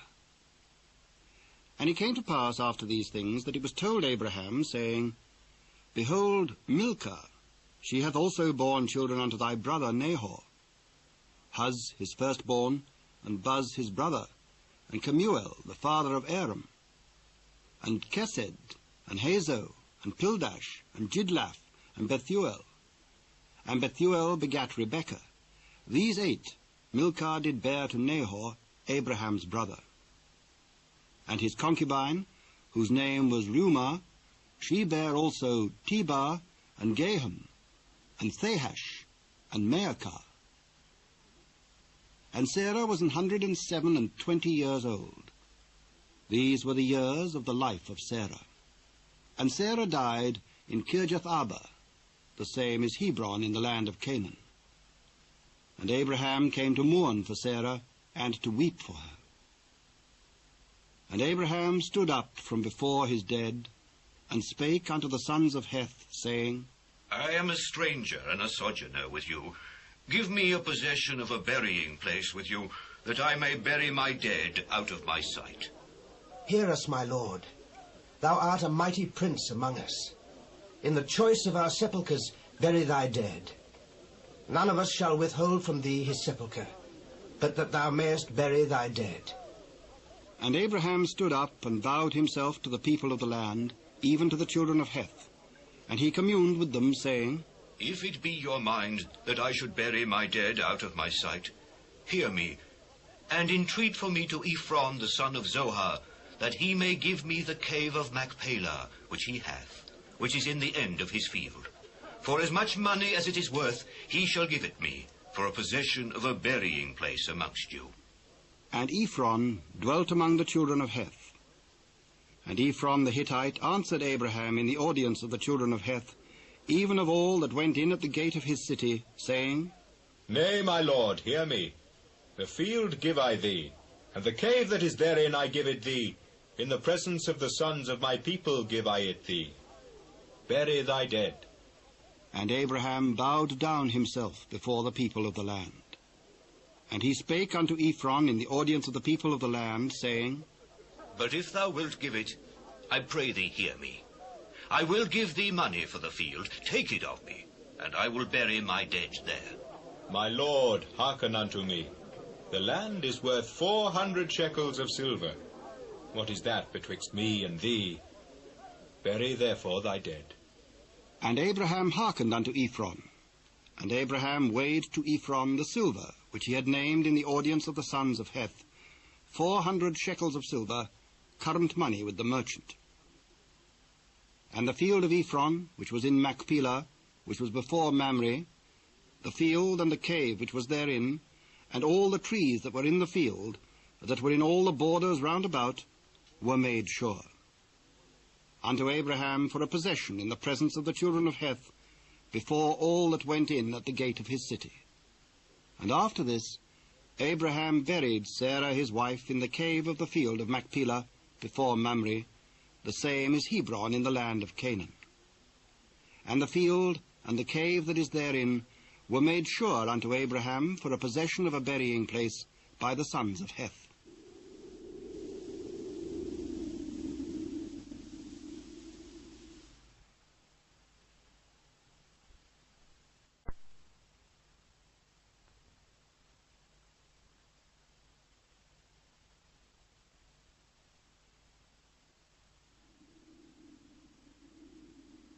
And Abraham was old and well stricken in age, and the Lord had blessed Abraham in all things.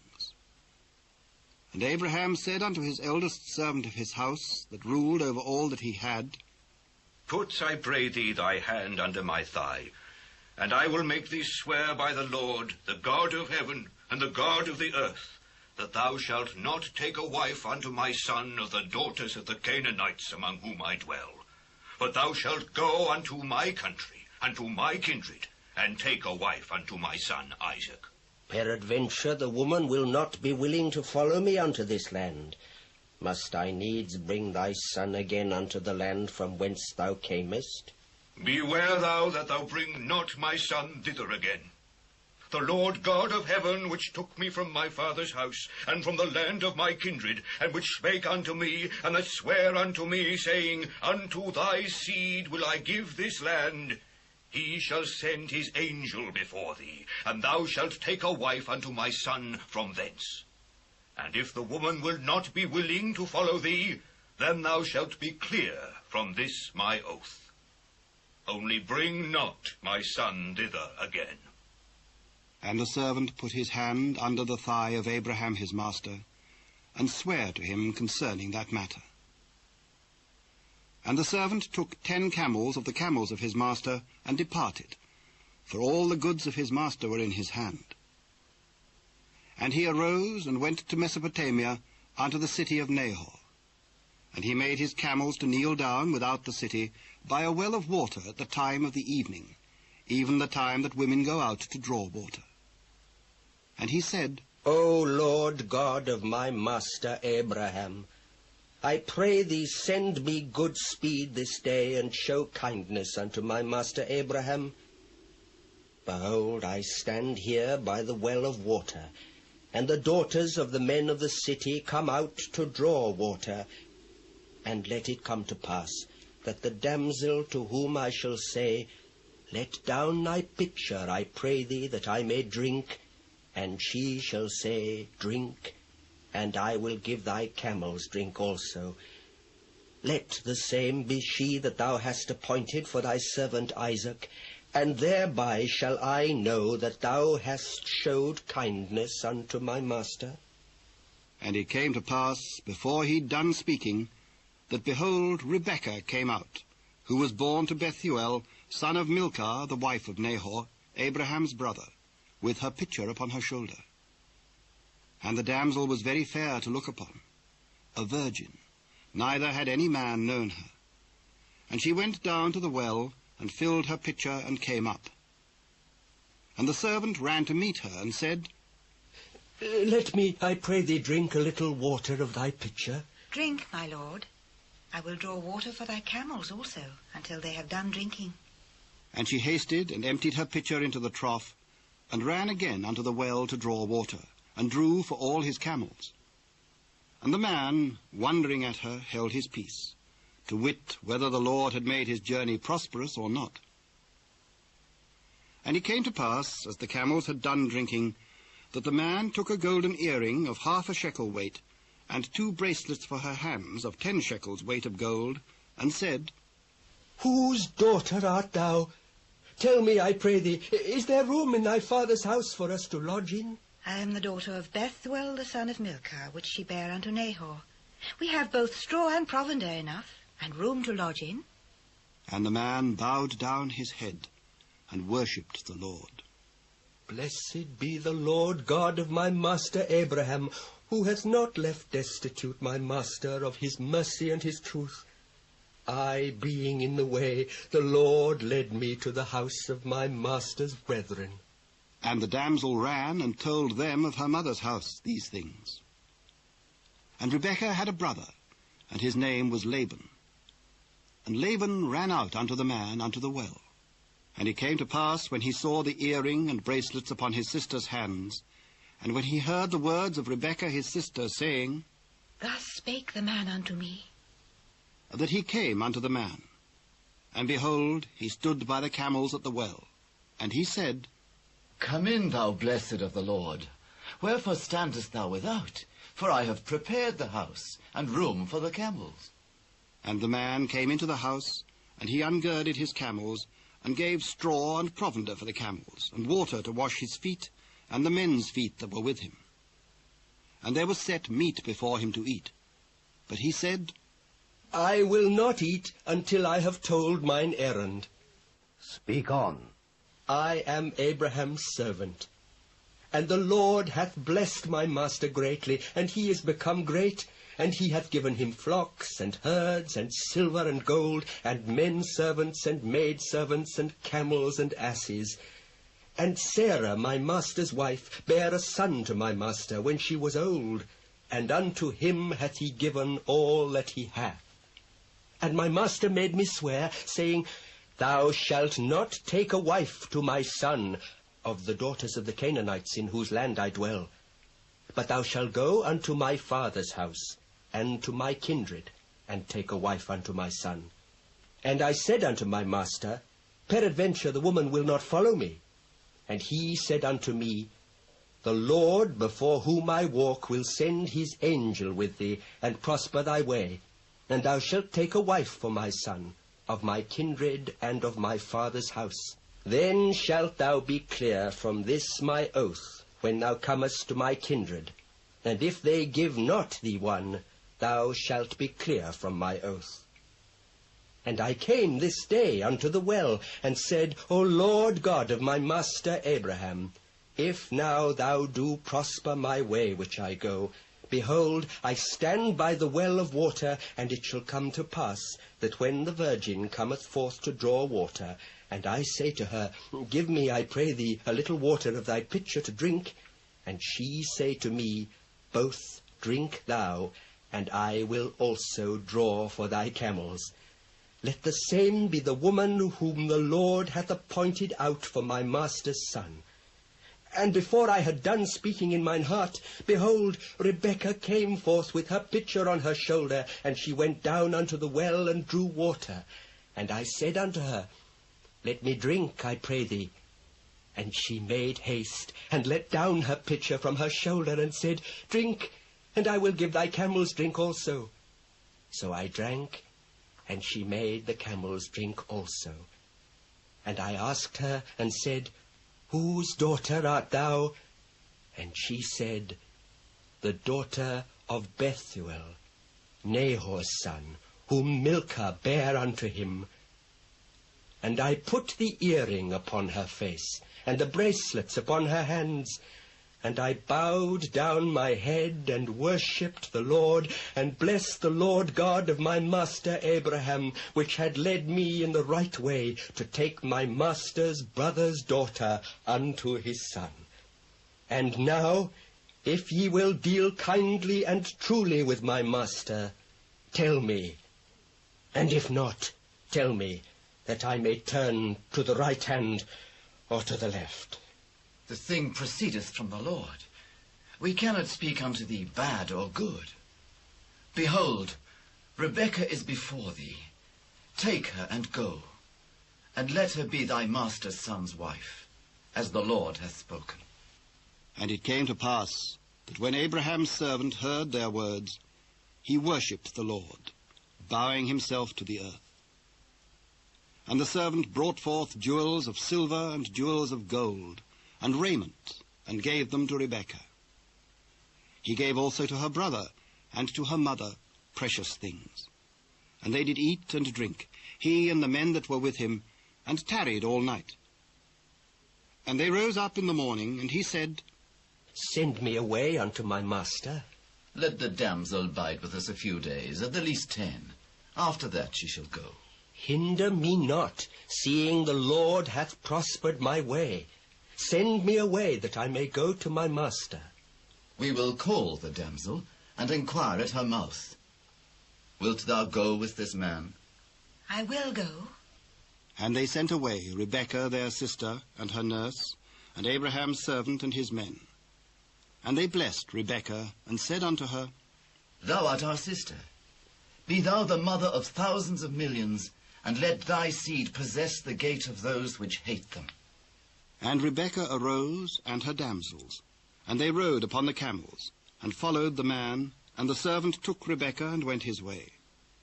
And Isaac came from the way of the well Lahairoi, for he dwelt in the south country.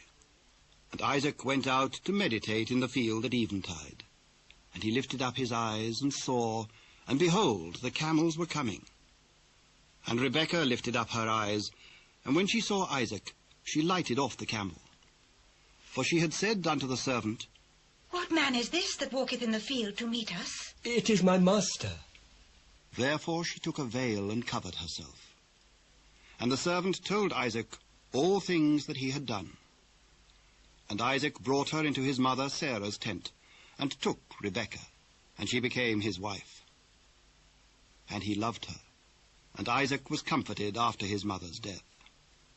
Then again Abraham took a wife, and her name was Keturah, and she bare him Zimran, and Jokshan, and Medan, and Midian, and Ishbak, and Shua. And Jokshan begat Sheba and Dedan. And the sons of Dedan were Ashurim, and Letushim, and Leamim. And the sons of Midian, Ephah, and Ephah, and Hanok, and Abidah, and Eldaah. All these were the children of Keturah. And Abraham gave all that he had unto Isaac. But unto the sons of the concubines which Abraham had, Abraham gave gifts, and sent them away from Isaac his son, while he yet lived, eastward unto the east country. And these are the days of the years of Abraham's life which he lived, 160 years. Then Abraham gave up the ghost, and died in a good old age, an old man, and full of years, and was gathered to his people. And his sons, Isaac and Ishmael, buried him in the cave of Machpelah, in the field of Ephron, the son of Zohar the Hittite, which is before Mamre, the field which Abraham purchased of the sons of Heth. There was Abraham buried, and Sarah his wife. And it came to pass, after the death of Abraham, that God blessed his son Isaac, and Isaac dwelt by the well Lahairoi. Now these are the generations of Ishmael, Abraham's son, whom Hagar the Egyptian, Sarah's handmaid, bare unto Abraham. And these are the names of the sons of Ishmael, by their names, according to their generations. The firstborn of Ishmael, Nebajoth, and Kedar, and Adbeel, and Mibsam, and Mishma, and Duma, and Massa, Hadar, and Tema, Jeter, Naphish, and Kedemah. These are the sons of Ishmael, and these are their names, by their towns and by their castles, 12 princes according to their nations. And these are the years of the life of Ishmael, 137 years. And he gave up the ghost and died, and was gathered unto his people. And they dwelt from Havilah unto Shur, that is before Egypt, as thou goest towards Assyria. And he died in the presence of all his brethren. And these are the generations of Isaac, Abraham's son. Abraham begat Isaac. And Isaac was 40 years old when he took Rebekah to wife, the daughter of Bethuel, the Syrian of Padanaram, the sister to Laban the Syrian. And Isaac entreated the Lord for his wife, because she was barren. And the Lord was entreated of him. And Rebekah his wife conceived, and the children struggled together within her. And she said, If it be so, why am I thus? And she went to inquire of the Lord. And the Lord said unto her, 2 nations are in thy womb, and 2 manner of people shall be separated from thy bowels.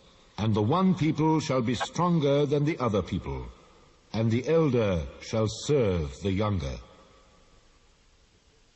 And when her days to be delivered were fulfilled, behold, there were twins in her womb. And the first came out red, all over like an hairy garment, and they called his name Esau. And after that came his brother out, and his hand took hold on Esau's heel, and his name was called Jacob. And Isaac was 80 years old when she bare them. And the boys grew, and Esau was a cunning hunter, a man of the field, and Jacob was a plain man, dwelling in tents. And Isaac loved Esau, because he did eat of his venison, but Rebekah loved Jacob. And Jacob sod pottage, and Esau came from the field, and he was faint. And Esau said to Jacob, Feed me, I pray thee, with that same red pottage, for I am faint. Therefore was his name called Edom. And Jacob said, Sell me this day thy birthright. Behold, I am at the point to die, and what profit shall this birthright do to me? Swear to me this day. And he sware unto him, and he sold his birthright unto Jacob. Then Jacob gave Esau bread and pottage of lentils, and he did eat and drink, and rose up and went his way. Thus Esau despised his birthright. And there was a famine in the land, beside the first famine that was in the days of Abraham. And Isaac went unto Abimelech, king of the Philistines, unto Gerar. And the Lord appeared unto him, and said, Go not down into Egypt. Dwell in the land which I shall tell thee of. Sojourn in this land, and I will be with thee, and will bless thee. For unto thee and unto thy seed I will give all these countries. And I will perform the oath which I sware unto Abraham thy father. And I will make thy seed to multiply as the stars of heaven, and will give unto thy seed all these countries, and in thy seed shall all the nations of the earth be blessed. Because that Abraham obeyed my voice, and kept my charge, my commandments, my statutes, and my laws. And Isaac dwelt in Gerar. And the men of the place asked him of his wife, and he said, She is my sister. For he feared to say, She is my wife, lest, said he, the men of the place should kill me for Rebekah, because she was fair to look upon. And it came to pass, when he'd been there a long time, that Abimelech, king of the Philistines, looked out at a window, and saw, and behold, Isaac was sporting with Rebekah his wife. And Abimelech called Isaac, and said, Behold, of a surety she is thy wife. And how saidst thou, She is my sister? Because lest I die for her. What is this thou hast done unto us? One of the people might lightly have lain with thy wife, and thou shouldst have brought guiltiness upon us. And Abimelech charged all his people, saying, He that toucheth this man or his wife shall surely be put to death. Then Isaac sowed in that land, and received in the same year 100-fold. And the Lord blessed him. And the man waxed great, and went forward, and grew, until he became very great. For he had possession of flocks, and possession of herds, and great store of servants, and the Philistines envied him. For all the wells which his father's servants had digged in the days of Abraham his father, the Philistines had stopped them, and filled them with earth. And Abimelech said unto Isaac, Go from us, for thou art much mightier than we. And Isaac departed thence, and pitched his tent in the valley of Gerar, and dwelt there. And Isaac digged again the wells of water, which they had digged in the days of Abraham his father. For the Philistines had stopped them after the death of Abraham. And he called their names after the names by which his father had called them. And Isaac's servants digged in the valley, and found there a well of springing water. And the herdmen of Gerar did strive with Isaac's herdmen, saying, The water is ours. And he called the name of the well Esek, because they strove with him. And they digged another well, and strove for that also. And he called the name of it Sitnah. And he removed from thence, and digged another well. And for that they strove not. And he called the name of it Rehoboth. And he said, For now the Lord hath made room for us, and we shall be fruitful in the land. And he went up from thence to Beersheba. And the Lord appeared unto him the same night, and said, I am the God of Abraham thy father. Fear not, for I am with thee, and will bless thee, and multiply thy seed for my servant Abraham's sake. And he builded an altar there, and called upon the name of the Lord, and pitched his tent there, and there Isaac's servants digged a well. Then Abimelech went to him from Gerar, and Ahazath, one of his friends, and Phicol, the chief captain of his army. And Isaac said unto them, Wherefore come ye to me, seeing ye hate me, and have sent me away from you? we saw certainly that the Lord was with thee. And we said, Let there be now an oath betwixt us, even betwixt us and thee, and let us make a covenant with thee, that thou wilt do us no hurt, as we have not touched thee, and as we have done unto thee nothing but good, and have sent thee away in peace. Thou art now the blessed of the Lord. And he made them a feast, and they did eat and drink. And they rose up betimes in the morning, and sware one to another, and Isaac sent them away. And they departed from him in peace. And it came to pass the same day that Isaac's servants came, and told him concerning the well which they had digged, and said unto him, We have found water. And he called it Sheba. Therefore the name of the city is Beersheba unto this day. And Esau was 40 years old when he took to wife Judith, the daughter of Beeri the Hittite, and Bashemath, the daughter of Elon the Hittite, which were a grief of mind unto Isaac and to Rebekah. And it came to pass that when Isaac was old, and his eyes were dim, so that he could not see, he called Esau his eldest son, and said unto him, My son. Behold, here am I. Behold now, I am old. I know not the day of my death. Now therefore take, I pray thee, thy weapons, thy quiver and thy bow, and go out to the field, and take me some venison, and make me savory meat, such as I love, and bring it to me, that I may eat, that my soul may bless thee before I die. And Rebekah heard when Isaac spake to Esau his son. And Esau went to the field to hunt for venison, and to bring it. And Rebekah spake unto Jacob her son, saying, Behold, I heard thy father speak unto Esau thy brother, saying, Bring me venison, and make me savory meat, that I may eat, and bless thee before the Lord before my death. Now therefore, my son, obey my voice according to that which I command thee. Go now to the flock, and fetch me from thence 2 good kids of the goats, and I will make them savory meat for thy father, such as he loveth. And thou shalt bring it to thy father, that he may eat, and that he may bless thee before his death. Behold, Esau my brother is a hairy man, and I am a smooth man. My father, peradventure, will feel me, and I shall seem to him as a deceiver, and I shall bring a curse upon me, and not a blessing. Upon me be thy curse, my son. Only obey my voice, and go fetch me them. And he went and fetched, and brought them to his mother. And his mother made savory meat, such as his father loved. And Rebekah took goodly raiment of her eldest son Esau, which were with her in the house, and put them upon Jacob her younger son. And she put the skins of the kids of the goats upon his hands, and upon the smooth of his neck. And she gave the savory meat and the bread which he had prepared into the hand of her son Jacob. And he came unto his father, and said, My father, here am I. Who art thou, my son? I am Esau, thy firstborn. I have done according as thou badest me. Arise, I pray thee, sit and eat of my venison, that thy soul may bless me. How is it that thou hast found it so quickly, my son? Because the Lord thy God brought it to me. Come near, I pray thee, that I may feel thee, my son, whether thou be my very son Esau or not. The voice is Jacob's voice, but the hands are the hands of Esau.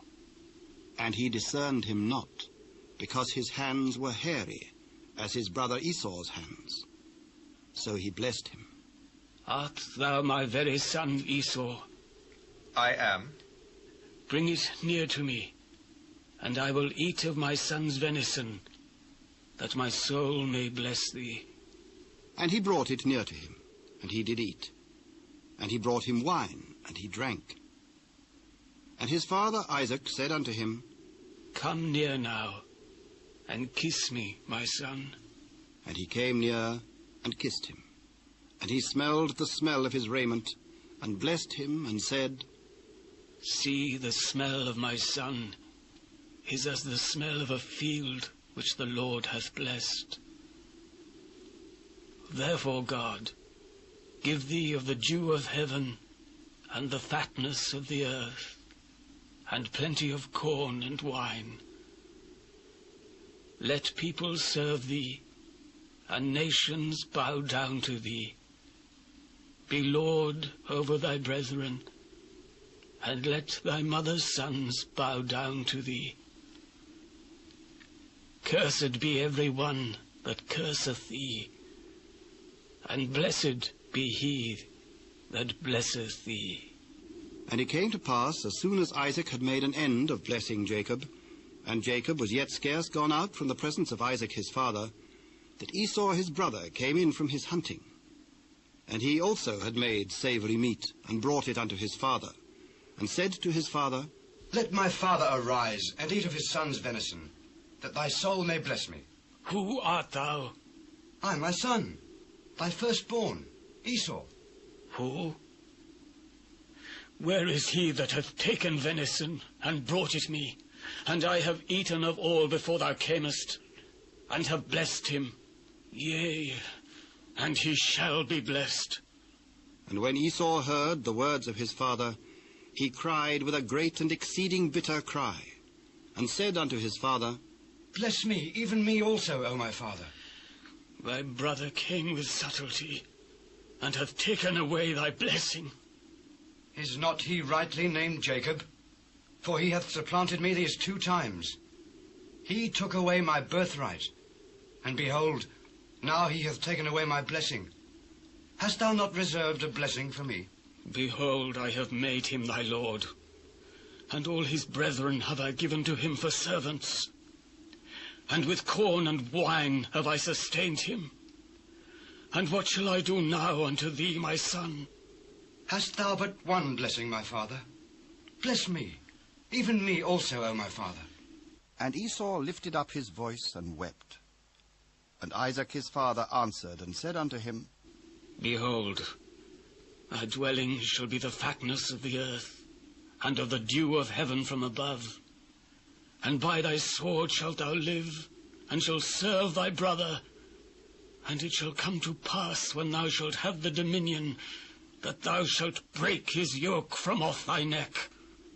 And Esau hated Jacob, because of the blessing wherewith his father blessed him. And Esau said in his heart, The days of mourning for my father are at hand. Then will I slay my brother Jacob. And these words of Esau, her elder son, were told to Rebekah. And she sent and called Jacob, her younger son, and said unto him, Behold, thy brother Esau, as touching thee, doth comfort himself, purposing to kill thee. Now therefore, my son, obey my voice, and arise. Flee thou to Laban my brother, to Haran, and tarry with him a few days, until thy brother's fury turn away, until thy brother's anger turn away from thee, and he forget that which thou hast done to him. Then I will send and fetch thee from thence. Why should I be deprived also of you both in one day? And Rebekah said to Isaac, I am weary of my life because of the daughters of Heth. If Jacob take a wife of the daughters of Heth, such as these which are of the daughters of the land, what good shall my life do me? And Isaac called Jacob and blessed him, and charged him, and said unto him, Thou shalt not take a wife of the daughters of Canaan. Arise, go to Padanaram, to the house of Bethuel, thy mother's father, and take thee a wife from thence of the daughters of Laban, thy mother's brother. And God Almighty bless thee, and make thee fruitful, and multiply thee, that thou mayst be a multitude of people, and give thee the blessings of Abraham to thee, and to thy seed with thee, that thou mayst inherit the land wherein thou art a stranger, which God gave unto Abraham. And Isaac sent away Jacob, and he went to Padanaram unto Laban, son of Bethuel the Syrian, the brother of Rebekah, Jacob's and Esau's mother. When Esau saw that Isaac had blessed Jacob and sent him away to Padanaram to take him a wife from thence, and that as he blessed him he gave him a charge, saying, Thou shalt not take a wife of the daughters of Canaan. And that Jacob obeyed his father and his mother, and was gone to Padanaram. And Esau seeing that the daughters of Canaan pleased not Isaac his father, then went Esau unto Ishmael, and took unto the wives which he had Mahalath, the daughter of Ishmael, Abraham's son, the sister of Nebajoth, to be his wife. And Jacob went out for Beersheba, and went toward Haran.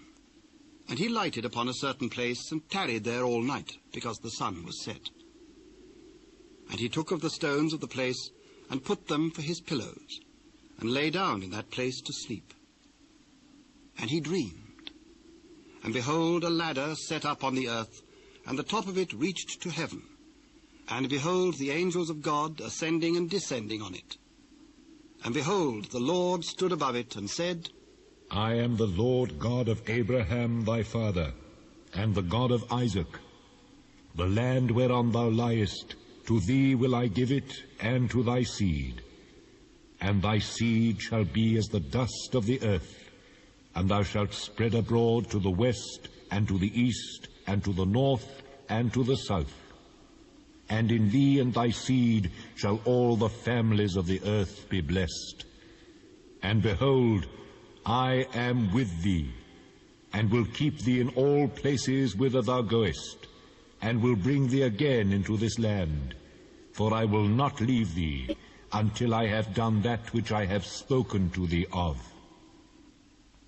And Jacob awaked out of his sleep, and he said, Surely the Lord is in this place, and I knew it not. How dreadful is this place! This is none other but the house of God, and this is the gate of heaven.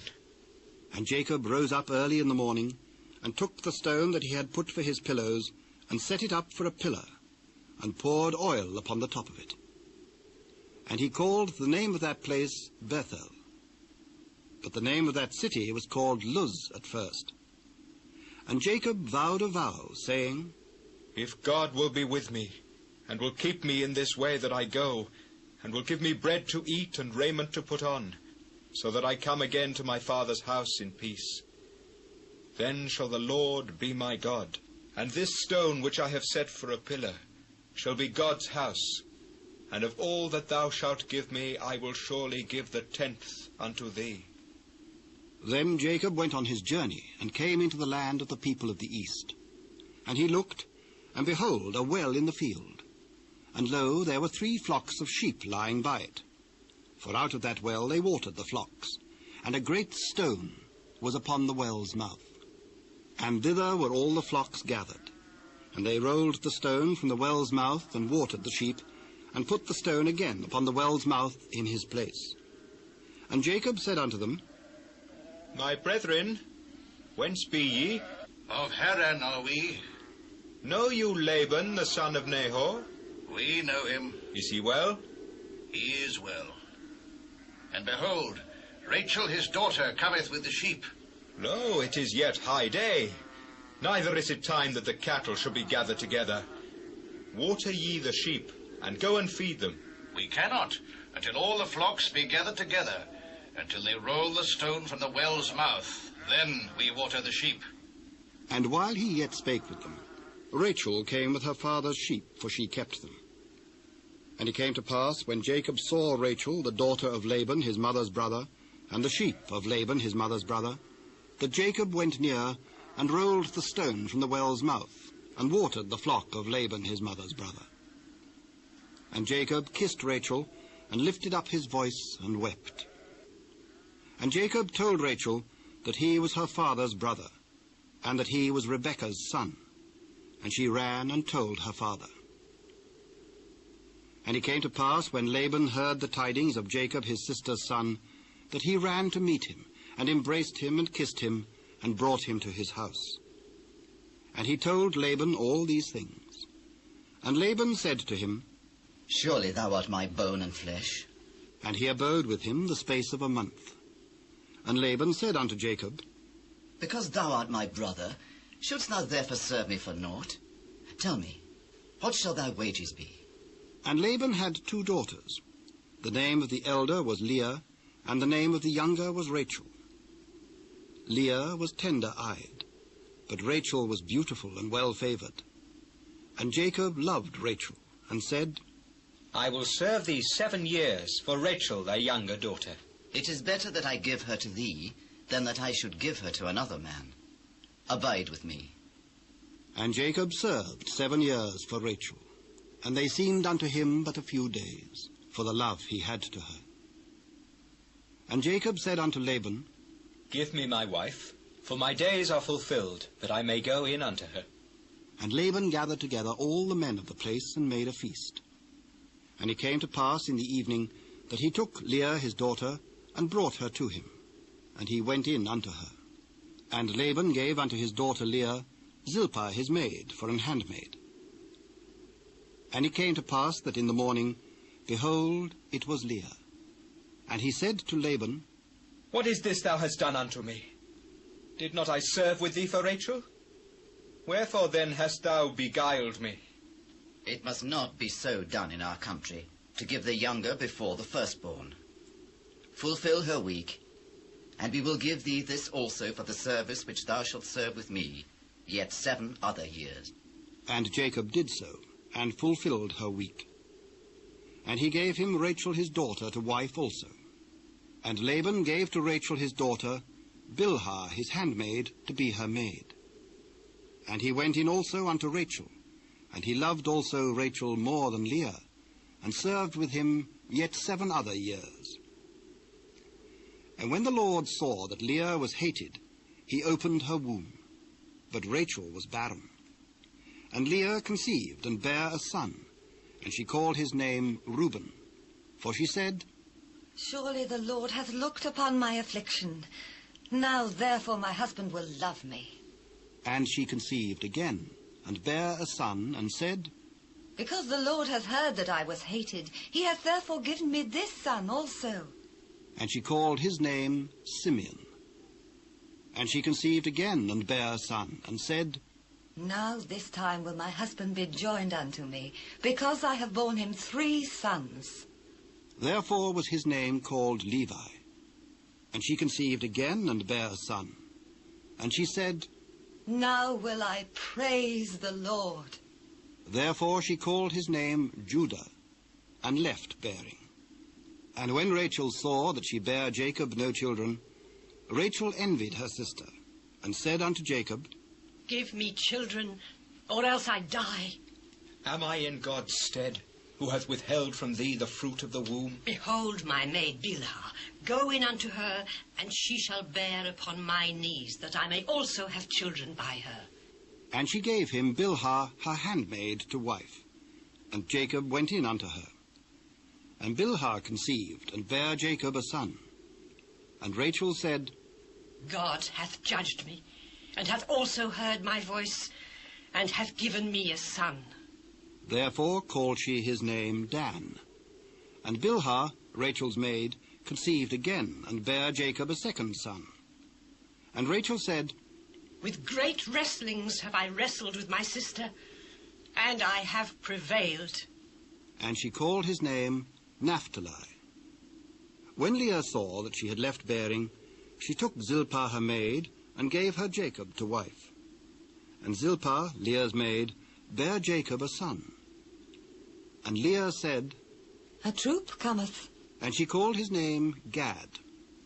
And Zilpah, Leah's maid, bare Jacob a second son.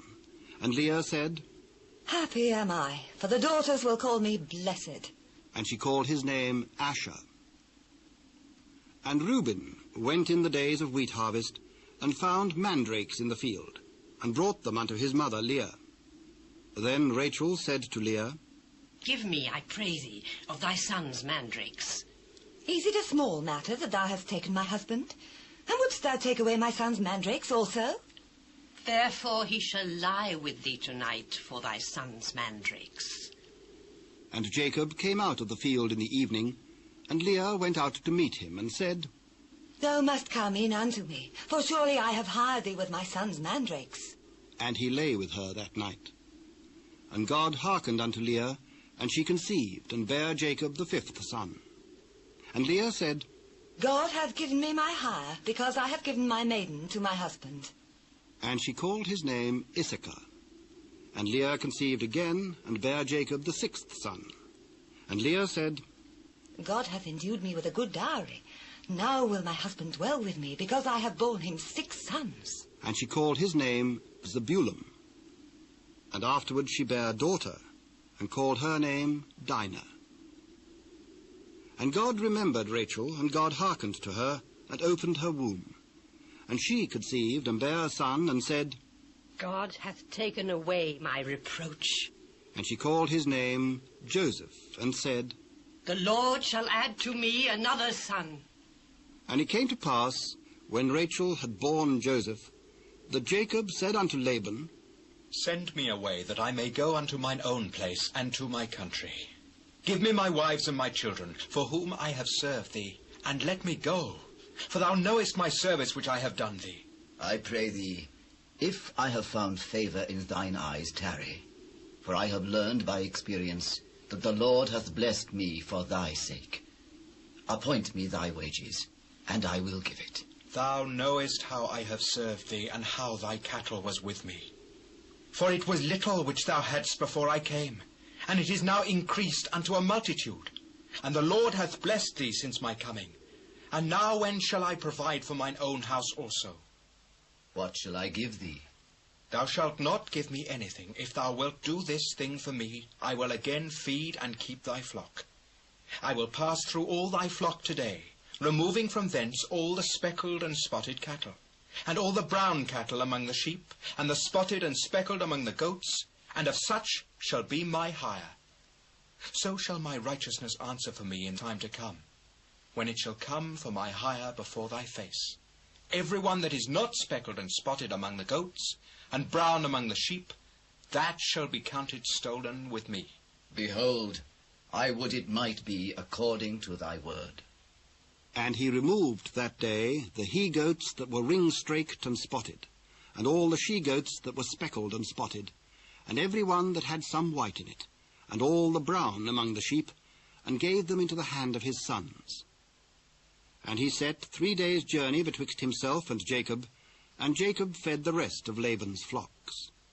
And Jacob took him rods of green poplar, and of the hazel and chestnut tree, and pilled white strakes in them, and made the white appear which was in the rods. And he set the rods which he had pilled before the flocks in the gutters in the watering troughs, when the flocks came to drink, that they should conceive when they came to drink. And the flocks conceived before the rods, and brought forth cattle ring-straked, speckled, and spotted.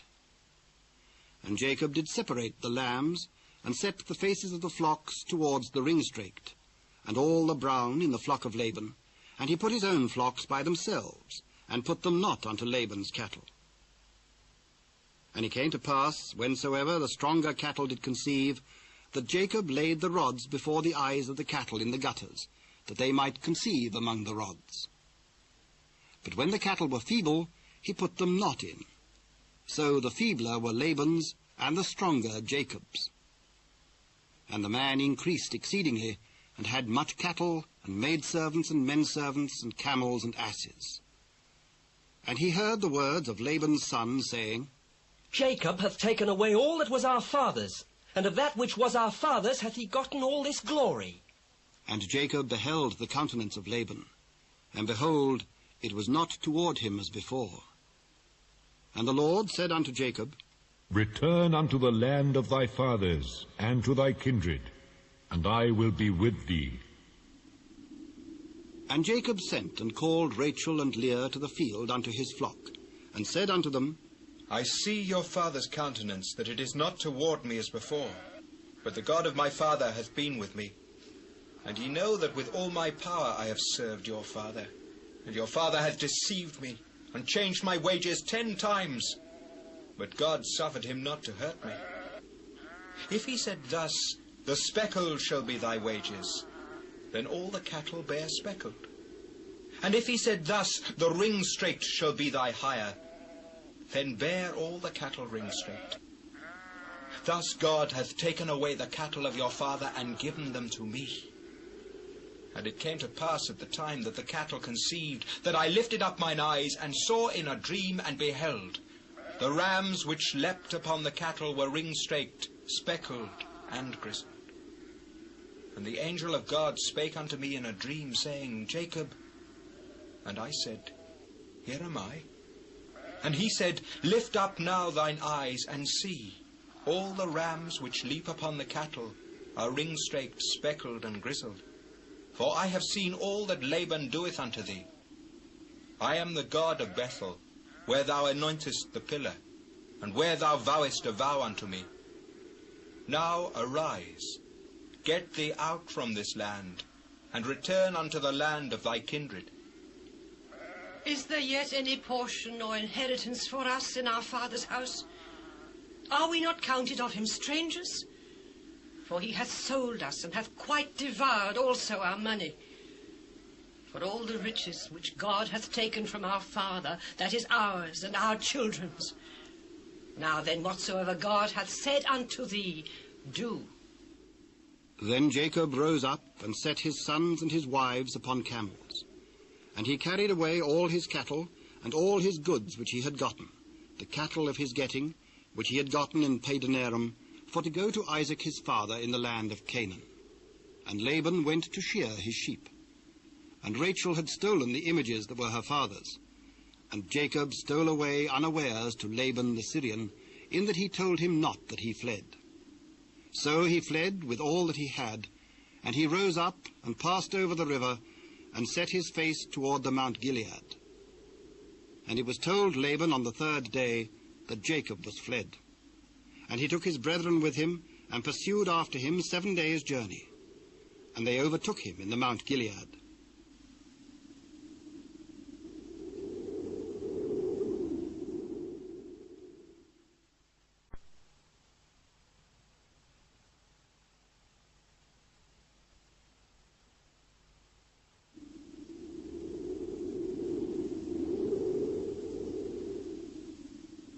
And God came to Laban the Syrian in a dream by night, and said unto him, Take heed that thou speak not to Jacob either good or bad.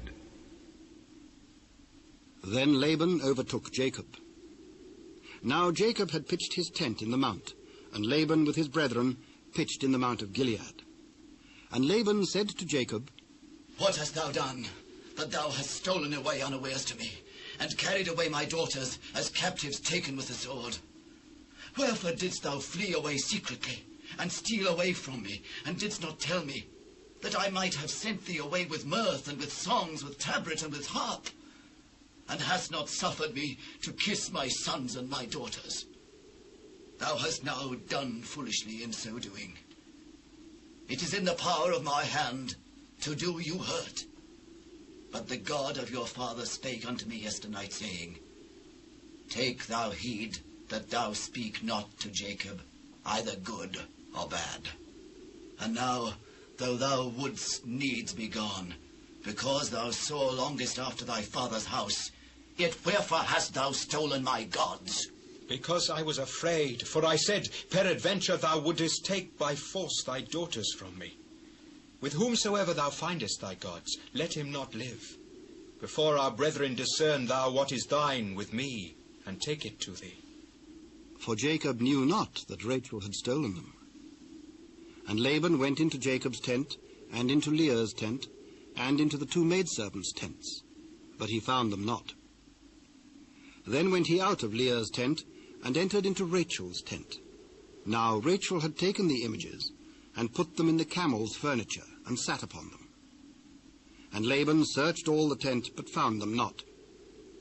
And she said to her father, Let it not displease my lord that I cannot rise up before thee, for the custom of women is upon me. And he searched, but found not the images. And Jacob was wroth, and chode with Laban. And Jacob answered and said to Laban, What is my trespass?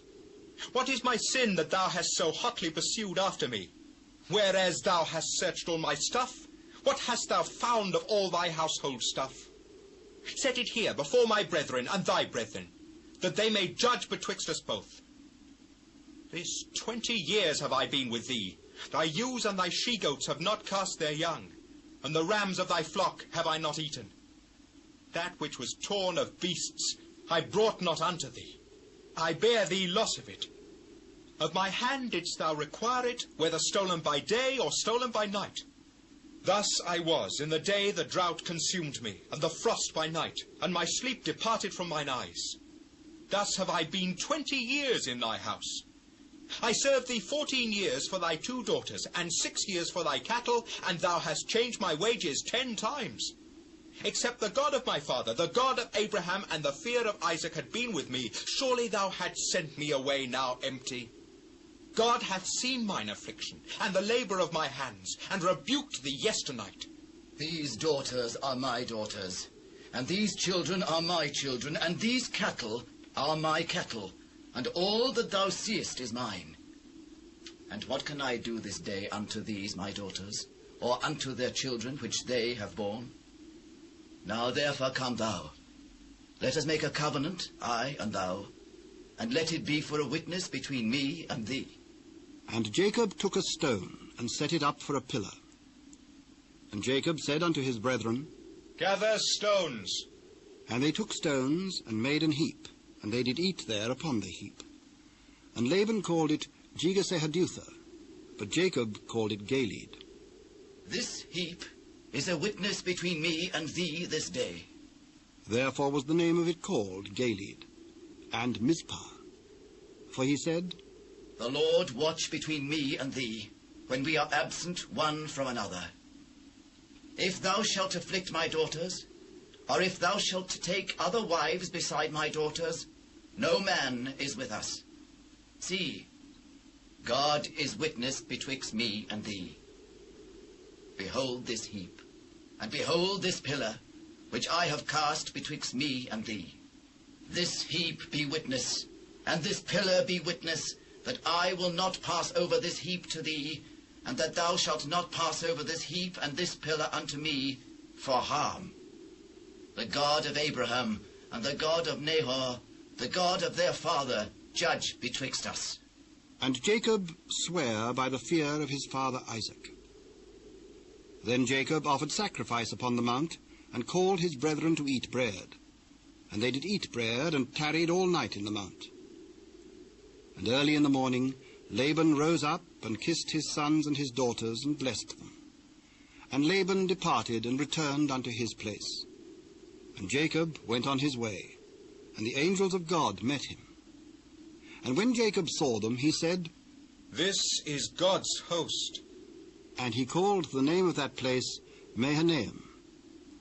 And Jacob sent messengers before him to Esau his brother unto the land of Seir, the country of Edom. And he commanded them, saying, Thus shall ye speak unto my lord Esau. Thy servant Jacob saith thus, I have sojourned with Laban, and stayed there until now. And I have oxen, and asses, flocks, and manservants, and women servants, and I have sent to tell my lord, that I may find grace in thy sight.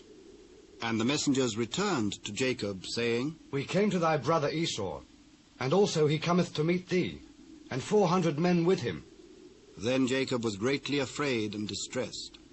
And he divided the people that was with him, and the flocks and herds and the camels, unto 2 bands, and said, If Esau come to the one company and smite it, then the other company which is left shall escape. O God of my father Abraham, and God of my father Isaac, the Lord which saidst unto me, Return unto thy country, and to thy kindred, and I will deal well with thee. I am not worthy of the least of all the mercies, and of all the truth which thou hast showed unto thy servant. For with my staff I passed over this Jordan, and now I am become 2 bands. Deliver me, I pray thee, from the hand of my brother, from the hand of Esau. For I fear him, lest he will come and smite me, and the mother with the children. And thou saidst, I will surely do thee good, and make thy seed as the sand of the sea, which cannot be numbered for multitude. And he lodged there that same night, and took of that which came to his hand a present for Esau his brother, 200 she-goats and 20 he-goats, 200 ewes and 20 rams, 30 milch camels with their colts, 40 kine and 10 bulls, 20 she-asses and 10 foals. And he delivered them into the hand of his servants, every drove by themselves, and said unto his servants, Pass over before me, and put a space betwixt drove and drove. When Esau my brother meeteth thee, and asketh thee, saying, Whose art thou, and whither goest thou, and whose are these before thee? Then thou shalt say, They be thy servant Jacob's. It is a present sent unto my lord Esau, and behold, also he is behind us. And so commanded he the second, and the third, and all that followed the droves, saying, On this manner shall ye speak unto Esau, when ye find him. And say ye moreover, Behold, thy servant Jacob is behind us. For he said, I will appease him with the present that goeth before me, and afterward I will see his face. Peradventure he will accept of me. So went the present over before him, and himself lodged that night in the company. And he rose up that night, and took his 2 wives and his 2 women servants, and his 11 sons, and passed over the ford Jabbok. And he took them, and sent them over the brook, and sent over that he had. And Jacob was left alone. And there wrestled a man with him until the breaking of the day. And when he saw that he prevailed not against him, he touched the hollow of his thigh, and the hollow of Jacob's thigh was out of joint, as he wrestled with him. And he said, Let me go, for the day breaketh. I will not let thee go, except thou bless me. What is thy name? Jacob. Thy name shall be called no more Jacob, but Israel. For as a prince hast thou power with God and with men, and hast prevailed. Tell me, I pray thee, thy name. Wherefore is it that thou dost ask after my name? And he blessed him there. And Jacob called the name of the place Peniel. For I have seen God face to face, and my life is preserved. And as he passed over Peniel, the sun rose upon him, and he halted upon his thigh. Therefore the children of Israel eat not of the sinew which shrank, which is upon the hollow of the thigh, unto this day, because he touched the hollow of Jacob's thigh in the sinew that shrank. And Jacob lifted up his eyes and looked, and behold, Esau came, and with him 400 men. And he divided the children unto Leah and unto Rachel, and unto the 2 handmaids. And he put the handmaids and their children foremost, and Leah and her children after, and Rachel and Joseph hindermost. And he passed over before them, and bowed himself to the ground 7 times, until he came near to his brother. And Esau ran to meet him, and embraced him, and fell on his neck, and kissed him. And they wept. And he lifted up his eyes, and saw the women and the children, and said, Who are those with thee? The children which God hath graciously given thy servant. Then the handmaidens came near, they and their children, and they bowed themselves. And Leah also with her children came near, and bowed themselves. And after came Joseph near, and Rachel, and they bowed themselves. And he said, What meanest thou by all this drove which I met? These are to find grace in the sight of my lord. I have enough, my brother. Keep that thou hast unto thyself. Nay, I pray thee, if now I have found grace in thy sight, then receive my present at my hand. For therefore I have seen thy face, as though I had seen the face of God, and thou wast pleased with me. Take, I pray thee, my blessing that is brought to thee, because God hath dealt graciously with me, and because I have enough. And he urged him, and he took it. And he said, Let us take our journey, and let us go. And I will go before thee. My Lord knoweth that the children are tender, and the flocks and herds with young are with me. And if men should overdrive them one day, all the flock will die. Let my Lord, I pray thee, pass over before his servant, and I will lead on softly, according as the cattle that goeth before me, and the children be able to endure, until I come unto my Lord unto Seir.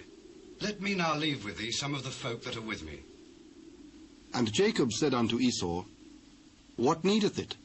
Let me find grace in the sight of my Lord. So Esau returned that day on his way unto Seir.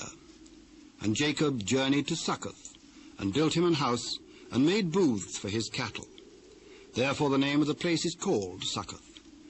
And Jacob came to Shalem, a city of Shechem, which is in the land of Canaan, when he came from Padanaram, and pitched his tent before the city. And he bought a parcel of a field where he had spread his tent, at the hand of the children of Hamor, Shechem's father, for 100 pieces of money. And he erected there an altar, and called it El Elohe Israel. And Dinah, the daughter of Leah, which she bare unto Jacob, went out to see the daughters of the land. And when Shechem, the son of Hamor the Hivite, prince of the country, saw her, he took her and lay with her, and defiled her. And his soul clave unto Dinah, the daughter of Jacob, and he loved the damsel, and spake kindly unto the damsel.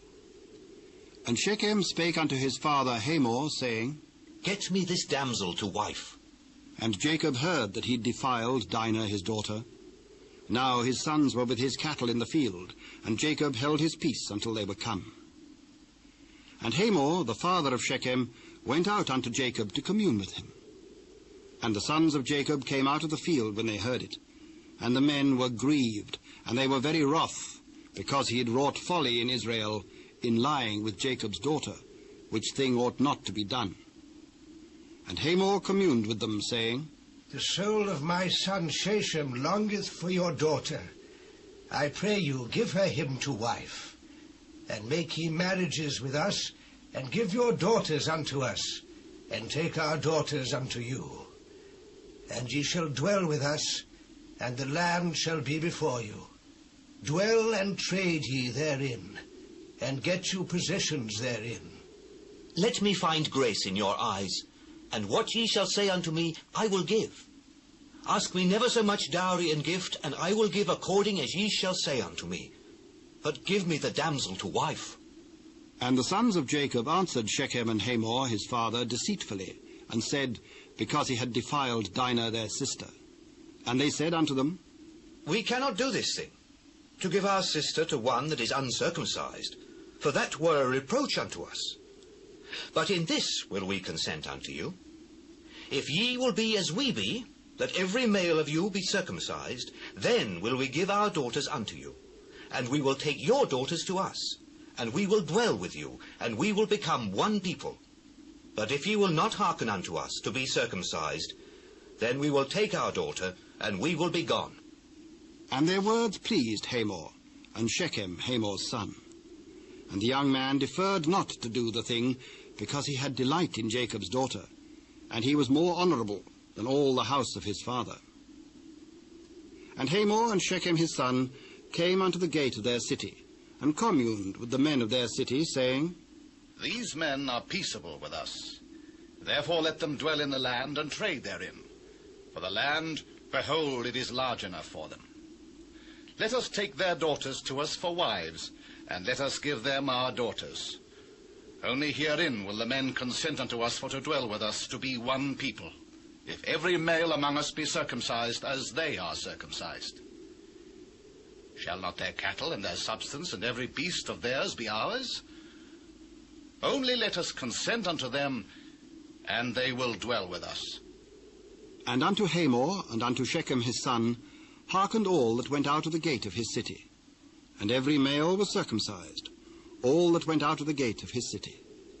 And it came to pass on the 3rd day, when they were sore, that 2 of the sons of Jacob, Simeon and Levi, Dinah's brethren, took each man his sword, and came upon the city boldly, and slew all the males.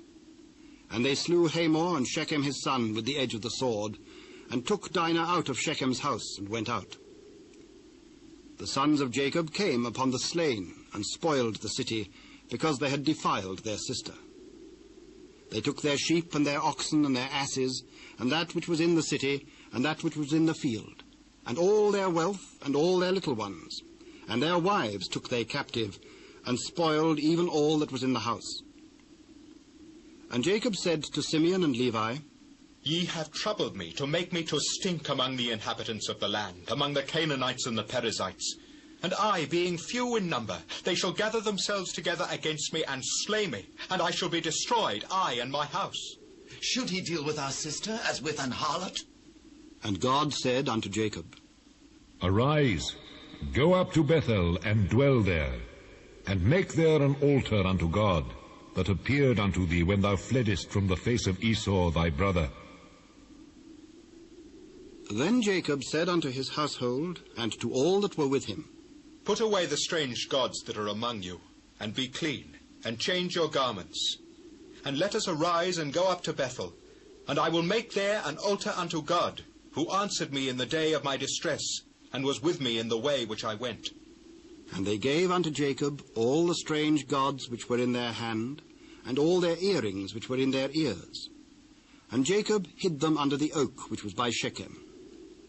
And they journeyed, and the terror of God was upon the cities that were round about them, and they did not pursue after the sons of Jacob. So Jacob came to Luz, which is in the land of Canaan, that is Bethel, he and all the people that were with him. And he built there an altar, and called the place El Bethel, because there God appeared unto him when he fled from the face of his brother. But Deborah, Rebekah's nurse, died, and she was buried beneath Bethel under an oak, and the name of it was called Allon-Bacuth. And God appeared unto Jacob again, when he came out of Padan-aram, and blessed him. And God said unto him, Thy name is Jacob. Thy name shall not be called any more Jacob, but Israel shall be thy name. I am God Almighty. Be fruitful and multiply.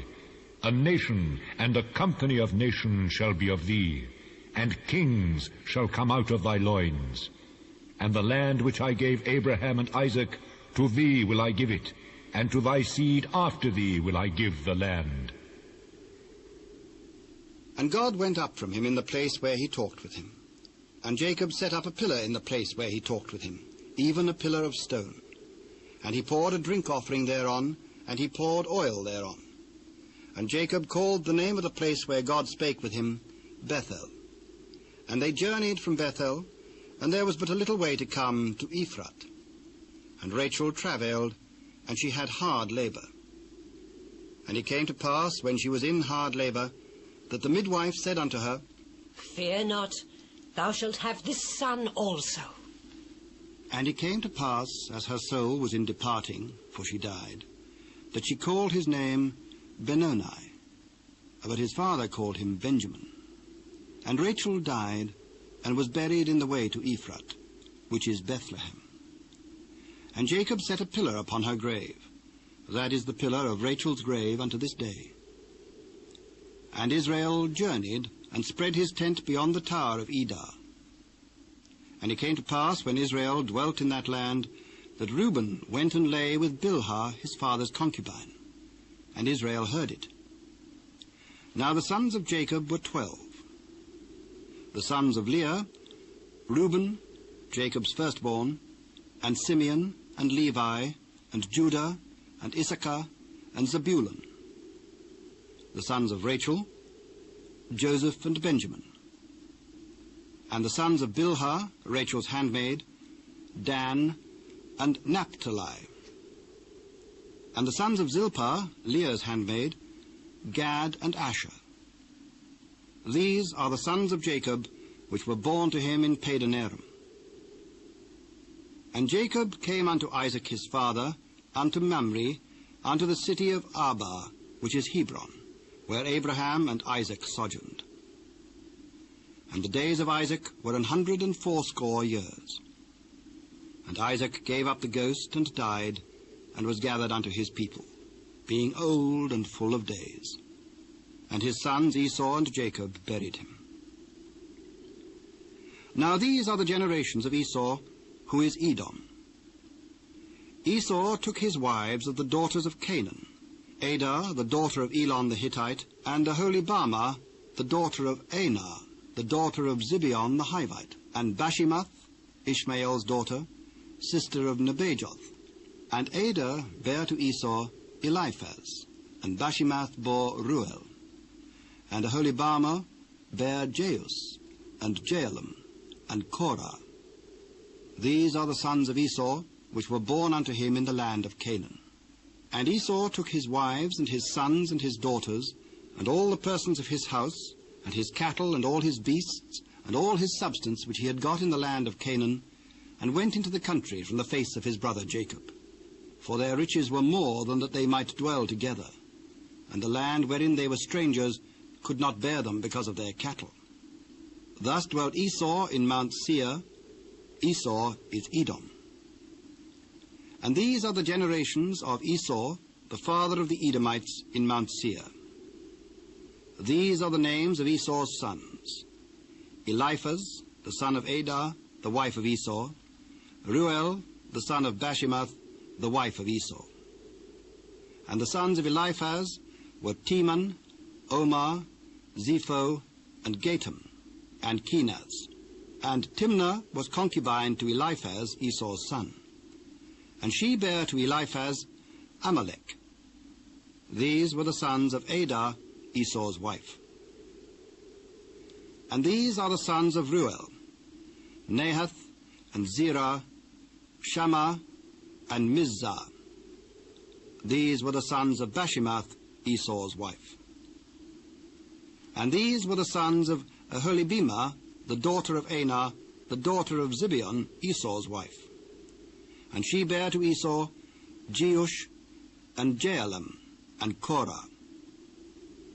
These were dukes of the sons of Esau: the sons of Eliphaz, the firstborn son of Esau, Duke Teman, Duke Omar, Duke Zepho, Duke Kenaz, Duke Korah, Duke Gatam, and Duke Amalek. These are the dukes that came of Eliphaz in the land of Edom. These were the sons of Adah. And these are the sons of Reuel, Esau's son: Duke Nahath, Duke Zerah, Duke Shammah, Duke Mizah. These are the dukes that came of Reuel in the land of Edom. These are the sons of Bashemoth, Esau's wife. And these are the sons of Aholibemah, Esau's wife: Duke Jeush, Duke Jaalam, Duke Korah. These were the dukes that came of Aholibemah, the daughter of Anah, Esau's wife. These are the sons of Esau, who is Edom, and these are their dukes.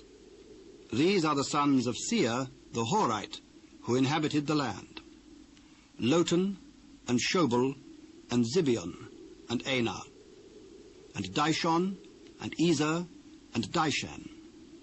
These are the dukes of the Horites, the children of Seir, in the land of Edom. And the children of Lotan were Hori and Hemam, and Lotan's sister was Timnah. And the children of Shobal were these: Alvan, and Manahath, and Ebal, Shepho, and Onam. And these are the children of Zibeon, both Ajah and Anah. This was that Anah that found the mules in the wilderness, as he fed the asses of Zibeon his father. And the children of Anah were these: Dishon, and Aholibemah, the daughter of Anah. And these are the children of Dishon: Hemdan, and Eshban, and Ithran, and Kiran. The children of Ezer are these: Bilhan, and Zaavan, and Achan. The children of Dishan are these: Uz, and Aaron. These are the dukes that came of the Horites: Duke Lotan, Duke Shobal, Duke Zibeon, Duke Anah, Duke Dishon, Duke Ezer, Duke Dishan. These are the dukes that came of Hori among their dukes in the land of Seir. And these are the kings that reigned in the land of Edom before there reigned any king over the children of Israel. And Bela, the son of Beor, reigned in Edom, and the name of his city was Dinhabah. And Bela died, and Jobab, the son of Zerah of Bozrah, reigned in his stead. And Jobab died, and Husham of the land of Temani reigned in his stead. And Husham died, and Hadad, the son of Bedad, who smote Midian in the field of Moab, reigned in his stead. And the name of his city was Avith. And Hadad died, and Samlah of Masrekah reigned in his stead. And Samlah died, and Saul of Rehoboth by the river reigned in his stead. And Saul died, and Baal-Hanan the son of Achbor reigned in his stead. And Baal-Hanan the son of Achbor died, and Hadar reigned in his stead. And the name of his city was Peiu, and his wife's name was Mehetabel, the daughter of Matred, the daughter of Mezahab. And these are the names of the dukes that came of Esau, according to their families, after their places, by their names. Duke Timnah, Duke Alva, Duke Jetheth, Duke Aholibima, Duke Elah, Duke Pinon, Duke Kenaz, Duke Teman, Duke Mibzar, Duke Magdiel, Duke Iram. These be the dukes of Edom, according to their habitations in the land of their possessions. He is Esau, the father of the Edomites. And Jacob dwelt in the land wherein his father was a stranger, in the land of Canaan. These are the generations of Jacob. Joseph, being 17 years old, was feeding the flock with his brethren, and the lad was with the sons of Bilhah, and with the sons of Zilpah, his father's wives. And Joseph brought unto his father their evil report. Now Israel loved Joseph more than all his children, because he was the son of his old age, and he made him a coat of many colors. And when his brethren saw that their father loved him more than all his brethren, they hated him, and could not speak peaceably unto him. And Joseph dreamed a dream, and he told it his brethren, and they hated him yet the more. And he said unto them, Hear, I pray you, this dream which I have dreamed. For behold, we were binding sheaves in the field, and lo, my sheaf arose and also stood upright. And behold, your sheaves stood round about and made obeisance to my sheaf. Shalt thou indeed reign over us? Or shalt thou indeed have dominion over us? And they hated him yet the more for his dreams and for his words. And he dreamed yet another dream, and told it to his brethren, and said, Behold, I have dreamed a dream more, and behold, the sun and the moon and the 11 stars made obeisance to me. And he told it to his father and to his brethren. And his father rebuked him, and said unto him, What is this dream that thou hast dreamed? Shall I and thy mother and thy brethren indeed come to bow down ourselves to thee, to the earth? And his brethren envied him. But his father observed the saying. And his brethren went to feed their father's flock in Shechem. And Israel said unto Joseph, Do not thy brethren feed the flock in Shechem? Come, and I will send thee unto them. Go, I pray thee, see whether it be well with thy brethren, and well with the flocks, and bring me word again. So he sent him out of the vale of Hebron, and he came to Shechem. And a certain man found him, and behold, he was wandering in the field. And the man asked him, saying, Who seekest thou? I seek my brethren. Tell me, I pray thee, where they feed their flocks. They are departed hence. For I heard them say, Let us go to Dothan. And Joseph went after his brethren, and found them in Dothan. And when they saw him afar off, even before he came near to them, they conspired against him to slay him. And they said one to another, Behold, this dreamer cometh. Come now, therefore, and let us slay him and cast him into some pit. And we will say, Some evil beast hath devoured him. And we shall see what will become of his dream. And Reuben heard it, and he delivered him out of their hands, and said, Let us not kill him. Shed no blood, but cast him into this pit that is in the wilderness, and lay no hand upon him. That he might rid him out of their hands, to deliver him to his father again. And it came to pass, when Joseph was come unto his brethren, that they stripped Joseph out of his coat of many colours that was on him. And they took him, and cast him into a pit, and the pit was empty. There was no water in it. And they sat down to eat bread. And they lifted up their eyes and looked. And behold, a company of Ishmaelites came from Gilead with their camels, bearing spicery and balm and myrrh, going to carry it down to Egypt. And Judah said unto his brethren, What profit is it if we slay our brother and conceal his blood? Come and let us sell him to the Ishmaelites, and let not our hand be upon him, for he is our brother and our flesh. And his brethren were content. Then there passed by Midianites, merchantmen, and they drew and lifted up Joseph out of the pit, and sold Joseph to the Ishmaelites for 20 pieces of silver.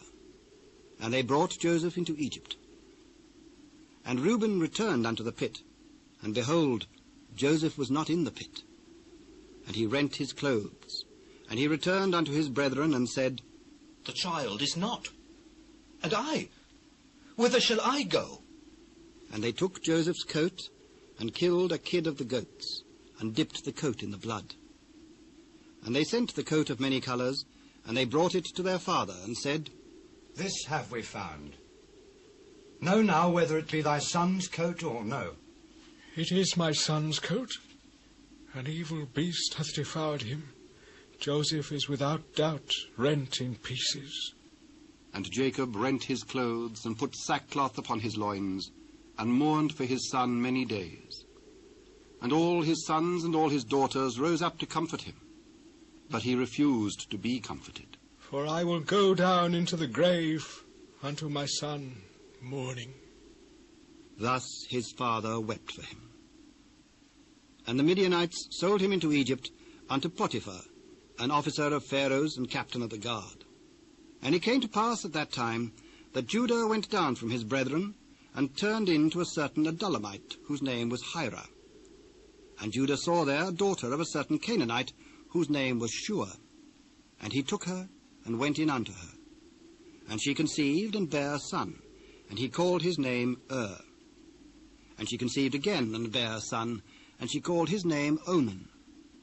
And she yet again conceived, and bare a son, and called his name Shelah. And he was at Kezib when she bare him. And Judah took a wife for his firstborn, whose name was Tamar. And Judah's firstborn, was wicked in the sight of the Lord, and the Lord slew him. And Judah said unto Onan, Go in unto thy brother's wife, and marry her, and raise up seed to thy brother. And Onan knew that the seed should not be his. And it came to pass, when he went in unto his brother's wife, that he spilled it on the ground, lest that he should give seed to his brother. And the thing which he did displeased the Lord, wherefore he slew him also. Then said Judah to Tamar his daughter-in-law, Remain a widow at thy father's house, till Shelah my son be grown, lest peradventure he die also, as his brethren did. And Tamar went and dwelt in her father's house.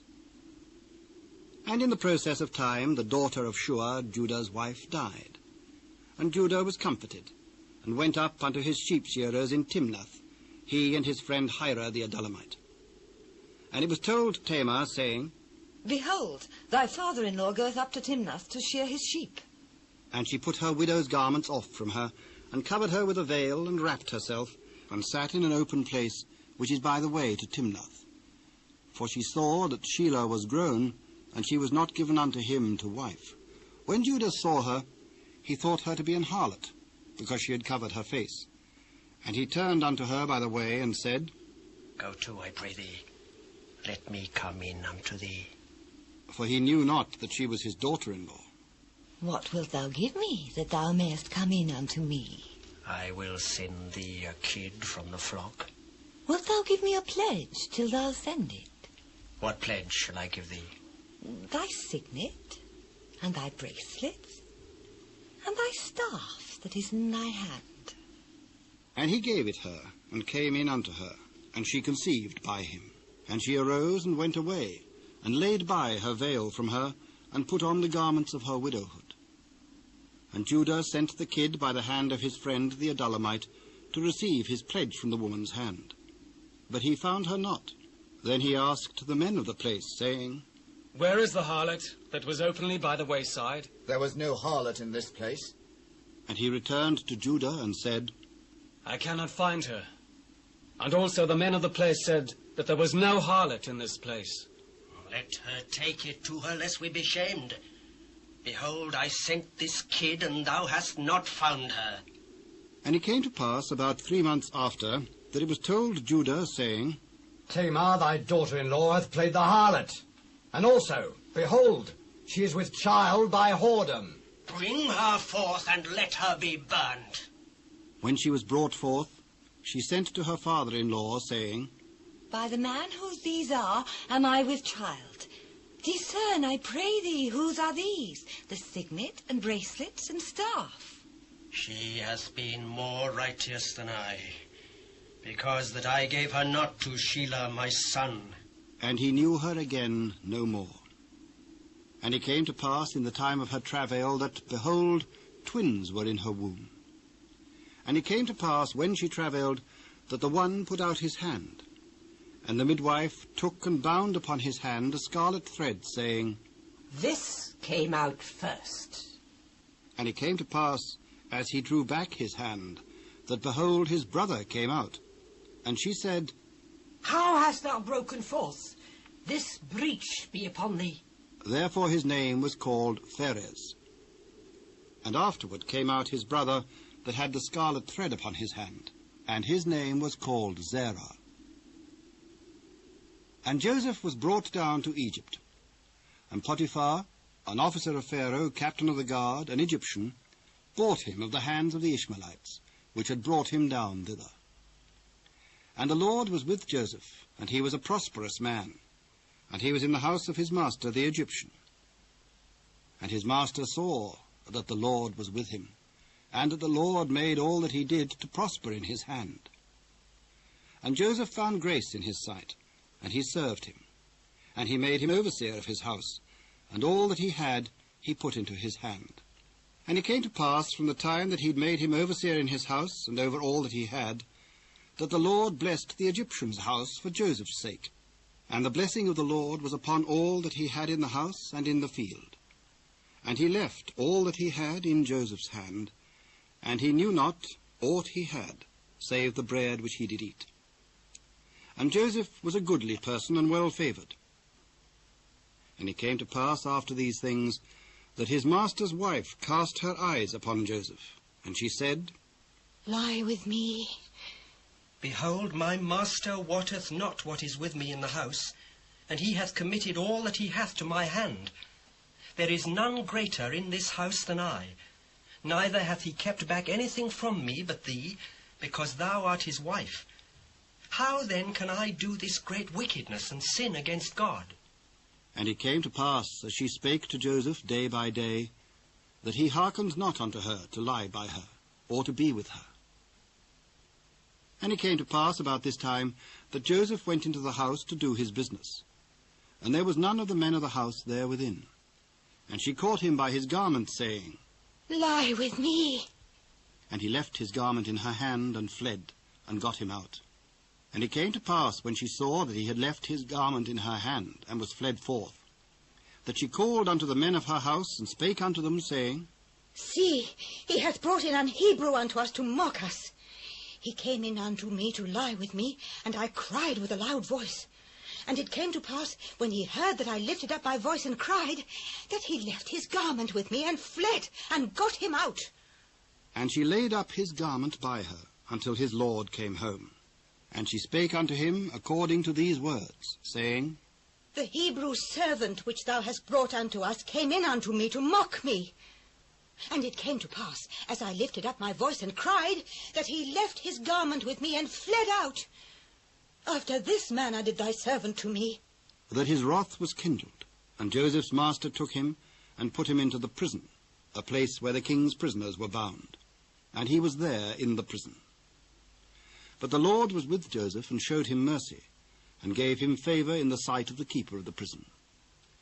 And the keeper of the prison committed to Joseph's hand all the prisoners that were in the prison, and whatsoever they did there, he was the doer of it. The keeper of the prison looked not to anything that was under his hand, because the Lord was with him, and that which he did, the Lord made it to prosper. And it came to pass after these things, that the butler of the king of Egypt and his baker had offended their lord the king of Egypt. And Pharaoh was wroth against two of his officers, against the chief of the butlers, and against the chief of the bakers. And he put them in ward in the house of the captain of the guard, into the prison, the place where Joseph was bound. And the captain of the guard charged Joseph with them, and he served them. And they continued a season in ward. And they dreamed a dream, both of them, each man his dream in one night, each man according to the interpretation of his dream, the butler and the baker of the king of Egypt, which were bound in the prison. And Joseph came in unto them in the morning, and looked upon them, and behold, they were sad. And he asked Pharaoh's officers that were with him in the ward of his lord's house, saying, Wherefore look ye so sadly today? We have dreamed a dream, and there is no interpreter of it. Do not interpretations belong to God? Tell me them, I pray you. In my dream, behold, a vine was before me, and in vine were 3 branches. And it was as though it budded, and her blossoms shot forth, and the clusters thereof brought forth ripe grapes. And Pharaoh's cup was in my hand, and I took the grapes, and pressed them into Pharaoh's cup, and I gave the cup into Pharaoh's hand. This is the interpretation of it. The 3 branches are 3 days. Yet within 3 days shall Pharaoh lift up thine head, and restore thee unto thy place. And thou shalt deliver Pharaoh's cup into his hand, after the former manner, when thou wast his butler.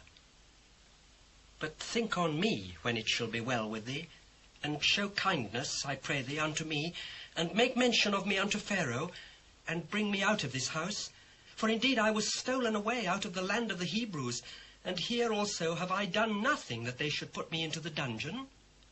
When the chief baker saw that the interpretation was good, he said unto Joseph, I also was in my dream, and behold, I had 3 white baskets on my head.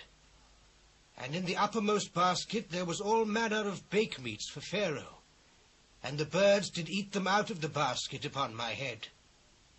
This is the interpretation thereof. The 3 baskets are 3 days. Yet within 3 days shall Pharaoh lift up thy head from off thee, and shall hang thee on a tree, and the birds shall eat thy flesh from off thee. And it came to pass the 3rd day, which was Pharaoh's birthday, that he made a feast unto all his servants. And he lifted up the head of the chief butler and of the chief baker among his servants.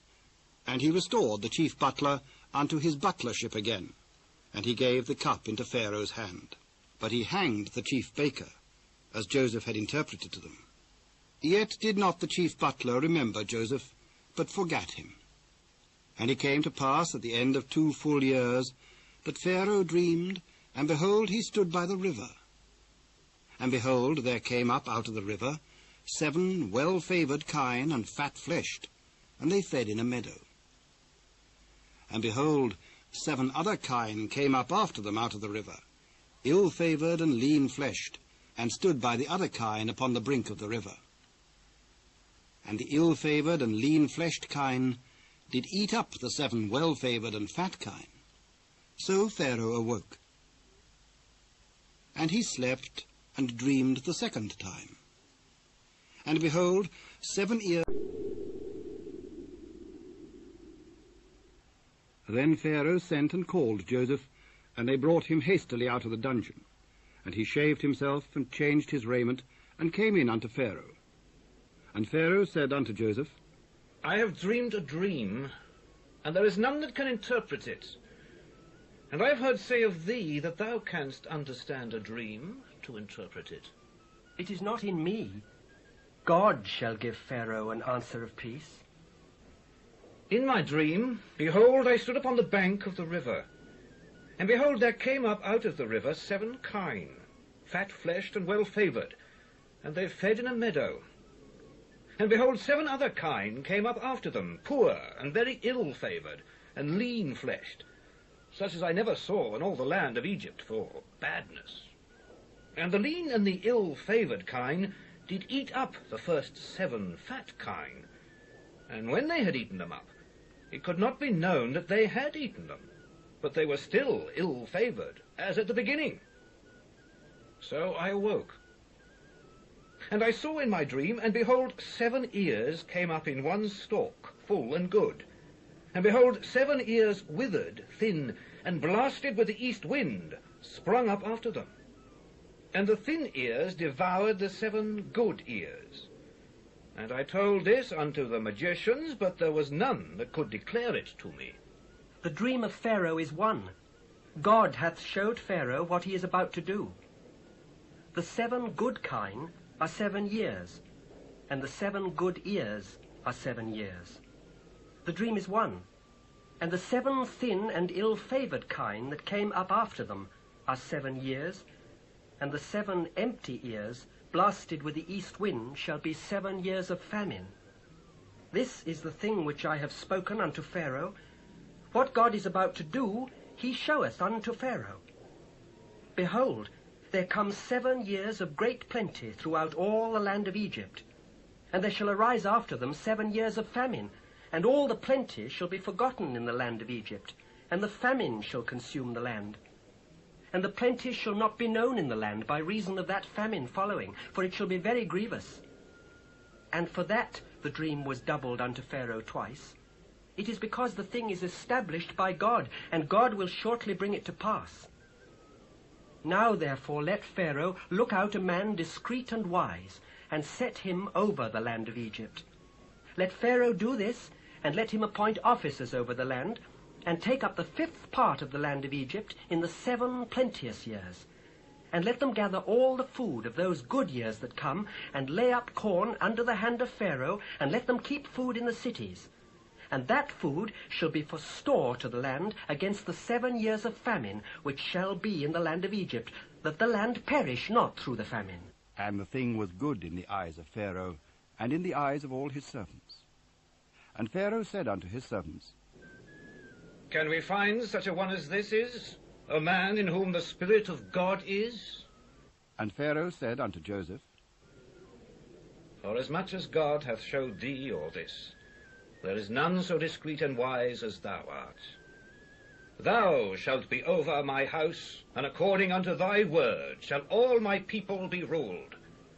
Only in the throne will I be greater than thou. See, I have set thee over all the land of Egypt. And Pharaoh took off his ring from his hand, and put it upon Joseph's hand, and arrayed him in vestures of fine linen, and put a gold chain about his neck. And he made him to ride in the 2nd chariot which he had, and they cried before him, Bow the knee. And he made him ruler over all the land of Egypt. And Pharaoh said unto Joseph, I am Pharaoh, and without thee shall no man lift up his hand or foot in all the land of Egypt. And Pharaoh called Joseph's name Zaphnath-Paaneah. And he gave him to wife Asenath, the daughter of Potiphar, priest of On. And Joseph went out over all the land of Egypt. And Joseph was 30 years old when he stood before Pharaoh, king of Egypt. And Joseph went out from the presence of Pharaoh, and went throughout all the land of Egypt. And in the 7 plenteous years the earth brought forth by handfuls. And he gathered up all the food of the 7 years which were in the land of Egypt, and laid up the food in the cities. The food of the field which was round about every city laid he up in the same. And Joseph gathered corn as the sand of the sea, very much, until he left numbering, for it was without number. And unto Joseph were born 2 sons before the years of famine came, which Asenath, the daughter of Potiphar, priest of On, bare unto him. And Joseph called the name of the firstborn Manasseh, for God, said he, hath made me forget all my toil, and all my father's house. And the name of the second called he Ephraim, for God hath caused me to be fruitful in the land of my affliction.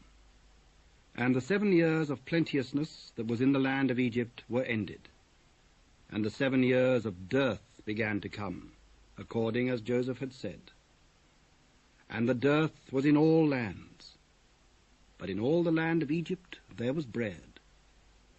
And when all the land of Egypt was famished, the people cried to Pharaoh for bread, and Pharaoh said unto all the Egyptians, Go unto Joseph, what he saith to you, do. And the famine was over all the face of the earth. And Joseph opened all the storehouses, and sold unto the Egyptians. And the famine waxed sore in the land of Egypt. And all countries came into Egypt to Joseph for to buy corn, because that the famine was so sore in all lands. Now when Jacob saw that there was corn in Egypt, Jacob said unto his sons, Why do ye look one upon another? Behold, I have heard that there is corn in Egypt. Get you down thither, and buy for us from thence, that we may live and not die. And Joseph's 10 brethren went down to buy corn in Egypt. But Benjamin, Joseph's brother, Jacob sent not with his brethren, lest peradventure mischief befall him. And the sons of Israel came to buy corn among those that came, for the famine was in the land of Canaan. And Joseph was the governor over the land, and he it was that sold to all the people of the land. And Joseph's brethren came, and bowed down themselves before him with their faces to the earth. And Joseph saw his brethren, and he knew them, but made himself strange unto them, and spake roughly unto them. And he said unto them, Whence come ye? From the land of Canaan, to buy food. And Joseph knew his brethren, but they knew not him. And Joseph remembered the dreams which he dreamed of them, and said unto them, Ye are spies, to see the nakedness of the land ye are come? Nay, my lord, but to buy food are thy servants come. We are all one man's sons. We are true men. Thy servants are no spies. Nay, but to see the nakedness of the land ye are come. Thy servants are 12 brethren, the sons of one man in the land of Canaan. And behold, the youngest is this day with our father, and one is not. That is it that I spake unto you, saying, Ye are spies. Hereby ye shall be proved. By the life of Pharaoh, ye shall not go forth hence, except your youngest brother come hither. Send one of you, and let him fetch your brother, and ye shall be kept in prison, that your words may be proved, whether there be any truth in you. Or else by the life of Pharaoh, surely ye are spies. And he put them all together into ward 3 days. And Joseph said unto them the 3rd day, This do, and live, for I fear God. If ye be true men, let one of your brethren be bound in the house of your prison. Go ye, carry corn for the famine of your houses, but bring your youngest brother unto me. So shall your words be verified, and he shall not die. And they did so.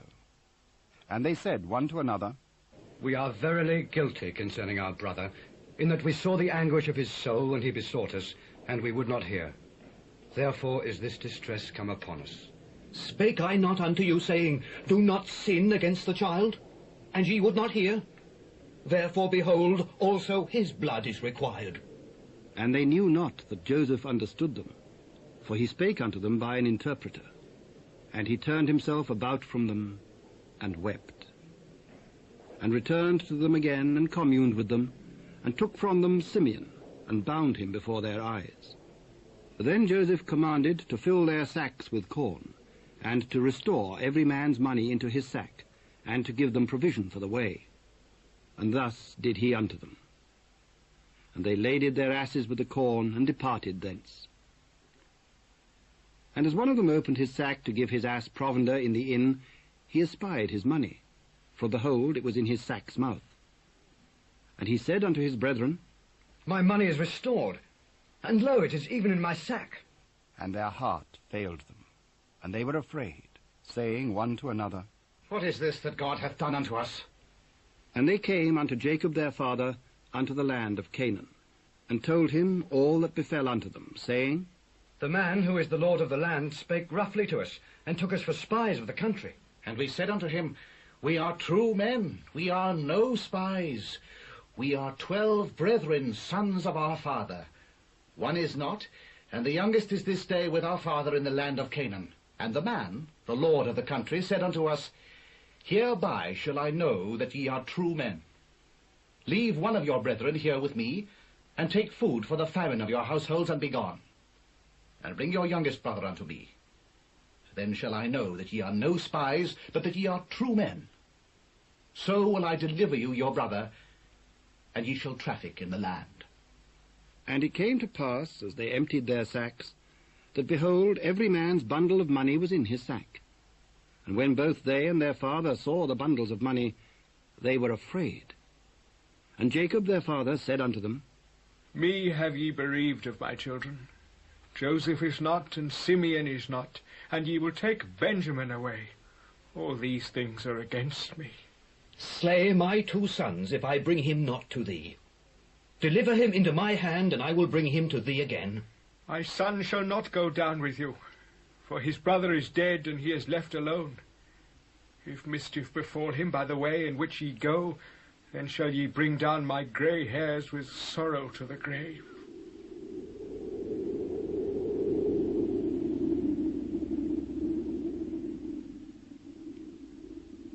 And the famine was sore in the land. And it came to pass, when they had eaten up the corn which they had brought out of Egypt, their father said unto them, Go again, buy us a little food. The man did solemnly protest unto us, saying, Ye shall not see my face, except your brother be with you. If thou wilt send our brother with us, we will go down and buy thee food. But if thou wilt not send him, we will not go down. For the man said unto us, Ye shall not see my face, except your brother be with you. Wherefore dealt ye so ill with me, as to tell the man whether ye had yet a brother? The man asked us straightly of our state, and of our kindred, saying, Is your father yet alive? Have ye another brother? And we told him according to the tenor of these words. Could we certainly know that he would say, Bring your brother down? Send the lad with me, and we will arise and go, that we may live and not die, both we and thou, and also our little ones. I will be surety for him. Of my hand shalt thou require him. If I bring him not unto thee, and set him before thee, then let me bear the blame forever. For except we had lingered, surely now we had returned this second time. If it must be so now, do this. Take of the best fruits in the land in your vessels, and carry down the man a present, a little balm, and a little honey, spices and myrrh, nuts and almonds, and take double money in your hand. And the money that was brought again in the mouth of your sacks, carry it again in your hand. Peradventure it was an oversight. Take also your brother, and arise. Go again unto the man. And God Almighty give you mercy before the man, that he may send away your other brother and Benjamin. If I be bereaved of my children, I am bereaved. And the men took that present. And they took double money in their hand, and Benjamin, and rose up and went down to Egypt, and stood before Joseph. And when Joseph saw Benjamin with them, he said to the ruler of his house, Bring these men home, and slay and make ready, for these men shall dine with me at noon. And the man did as Joseph bade. And the man brought the men into Joseph's house. And the men were afraid, because they were brought into Joseph's house. And they said, Because of the money that was returned in our sacks at the first time are we brought in, that he may seek occasion against us, and fall upon us, and take us for bondmen, and our asses. And they came near to the steward of Joseph's house, and they communed with him at the door of the house, and said, O sir, we came indeed down at the first time to buy food.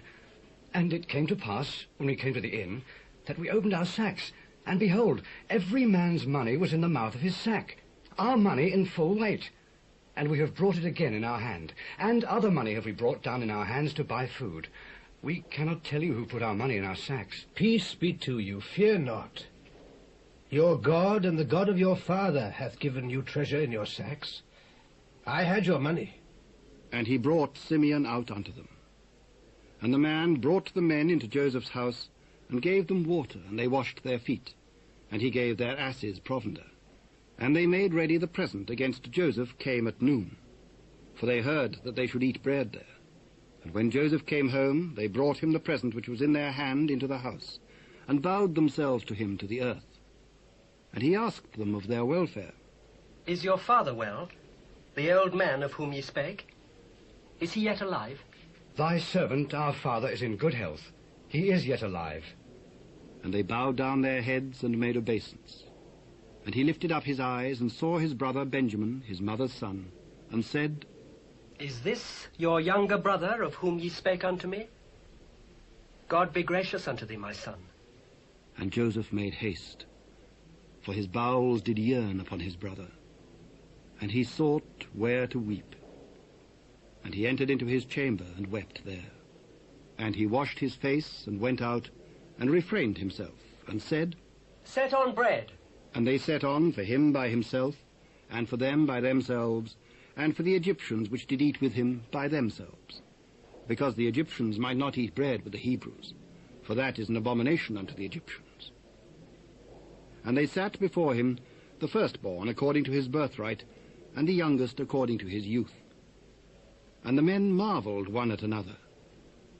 And he took and sent messes unto them from before him. But Benjamin's mess was 5 times so much as any of theirs. And they drank and were merry with him.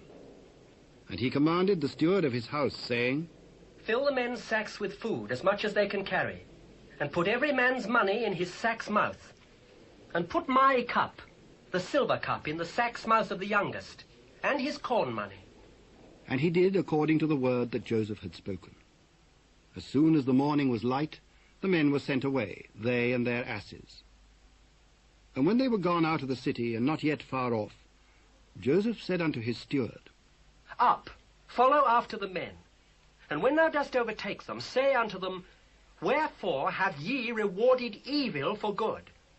Is not this it in which my Lord drinketh, and whereby indeed he divineth? Ye have done evil in so doing. And he overtook them, and he spake unto them these same words. Wherefore saith my Lord these words? God forbid that thy servants should do according to this thing. Behold, the money which we found in our sacks' mouths we brought again unto thee out of the land of Canaan. How then should we steal out of thy Lord's house silver or gold? With whomsoever of thy servants it be found, both let him die, and we also will be my Lord's bondmen. Now also let it be according unto your words. He with whom it is found shall be my servant, and ye shall be blameless.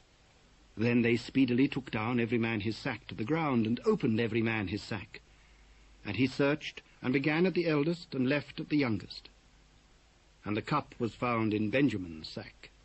Then they rent their clothes, and laded every man his ass, and returned to the city. And Judah and his brethren came to Joseph's house, for he was yet there. And they fell before him on the ground. And Joseph said unto them, What deed is this that ye have done? Wot ye not that such a man as I can certainly divine? What shall we say unto my Lord? What shall we speak, or how shall we clear ourselves? God hath found out the iniquity of thy servants.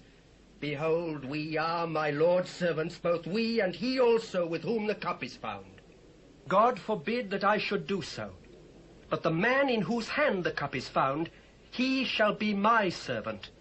And as for you, get you up in peace unto your father. O my Lord, let thy servant, I pray thee, speak a word in my Lord's ears, and let not thine anger burn against thy servant, for thou art even as Pharaoh. My Lord asked his servants, saying, Have ye a father or a brother? And we said unto my Lord, We have a father, an old man, and a child of his old age, a little one. And his brother is dead, and he alone is left of his mother, and his father loveth him. And thou saidst unto thy servants, Bring him down unto me, that I may set mine eyes upon him. And we said unto my Lord, The lad cannot leave his father, for if he should leave his father would die. And thou saidst unto thy servants, Except your youngest brother come down with you, ye shall see my face no more.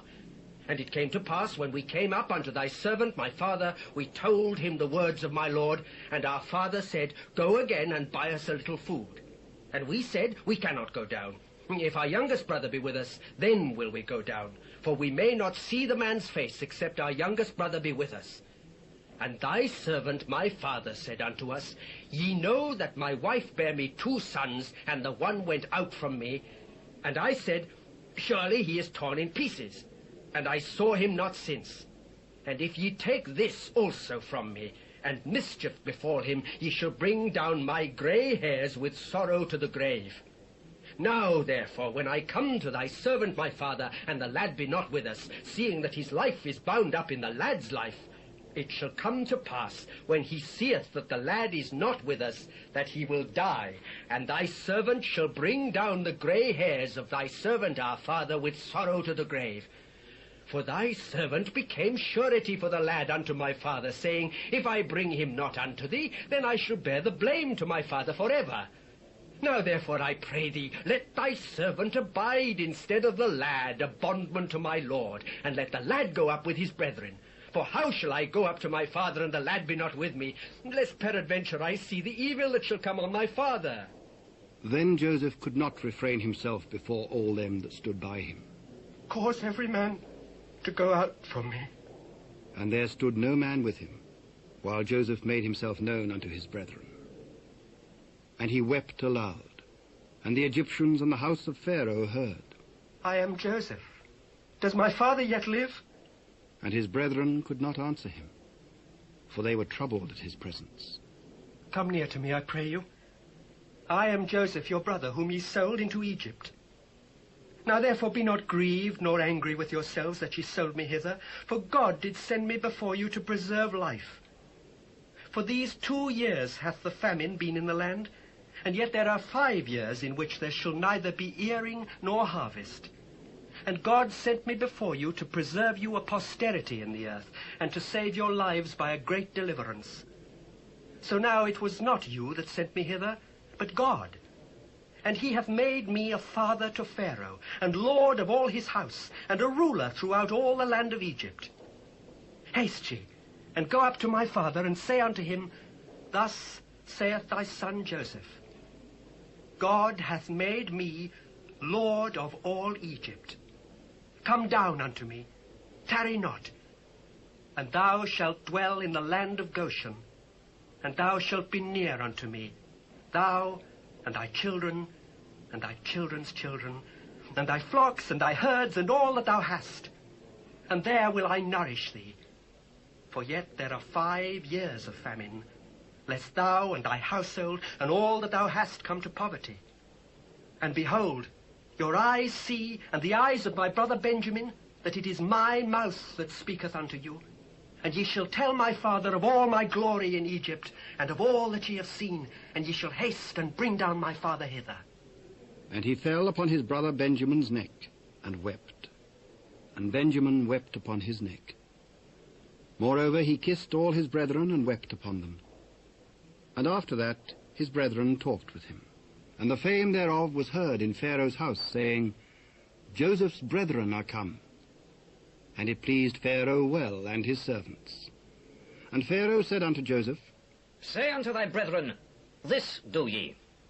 Lade your beasts and go, get you unto the land of Canaan, and take your father and your households, and come unto me.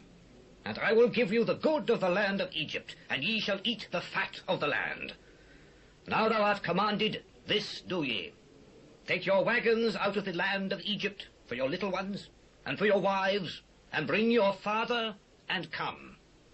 Also regard not your stuff, for the good of all the land of Egypt is yours. And the children of Israel did so. And Joseph gave them wagons, according to the commandment of Pharaoh, and gave them provision for the way. To all of them he gave each man changes of raiment, but to Benjamin he gave 300 pieces of silver, and 5 changes of raiment. And to his father he sent after this manner, 10 asses laden with the good things of Egypt, and 10 she-asses laden with corn and bread and meat for his father by the way. So he sent his brethren away, and they departed. And he said unto them, See that ye fall not out by the way. And they went up out of Egypt, and came into the land of Canaan unto Jacob their father, and told him, saying, Joseph is yet alive, and he is governor over all the land of Egypt. And Jacob's heart fainted, for he believed them not. And they told him all the words of Joseph which he had said unto them. And when he saw the wagons which Joseph had sent to carry him, the spirit of Jacob their father revived. And Israel said, It is enough. Joseph my son is yet alive. I will go and see him before I die. And Israel took his journey with all that he had, and came to Beersheba, and offered sacrifices unto the God of his father Isaac. And God spake unto Israel in the visions of the night, and said, Jacob, Jacob. Here am I. I am God, the God of thy father. Fear not to go down into Egypt, for I will there make of thee a great nation. I will go down with thee into Egypt, and I will also surely bring thee up again, and Joseph shall put his hand upon thine eyes. And Jacob rose up from Beersheba, and the sons of Israel carried Jacob their father, and their little ones, and their wives, in the wagons which Pharaoh had sent to carry him. And they took their cattle and their goods which they had gotten in the land of Canaan, and came into Egypt, Jacob and all his seed with him, his sons and his sons' sons with him, his daughters and his sons' daughters, and all his seed brought he with him into Egypt. And these are the names of the children of Israel which came into Egypt, Jacob and his sons. Reuben, Jacob's firstborn, and the sons of Reuben, Hanoch, and Phallu, and Hezron, and Carmi. And the sons of Simeon, Jemuel, and Jamin, and Ohad, and Jachin, and Zohar, and Shaul, the son of a Canaanitish woman. And the sons of Levi, Gershon, Kohath, and Merari. And the sons of Judah, and Onan, and Shelah, and Pharez, and Zerah. But and Onan died in the land of Canaan. And the sons of Pharez were Hezron and Hamul. And the sons of Issachar, Tola, and Puvah, and Job, and Shimron. And the sons of Zebulun, Sered, and Elon, and Jaleel. These be the sons of Leah, which she bare unto Jacob in Padanaram, with his daughter Dinah. All the souls of his sons and his daughters were 33. And the sons of Gad, Ziphion, and Haggai, Shunai, and Esbon, Eri, and Arodi, and Areli.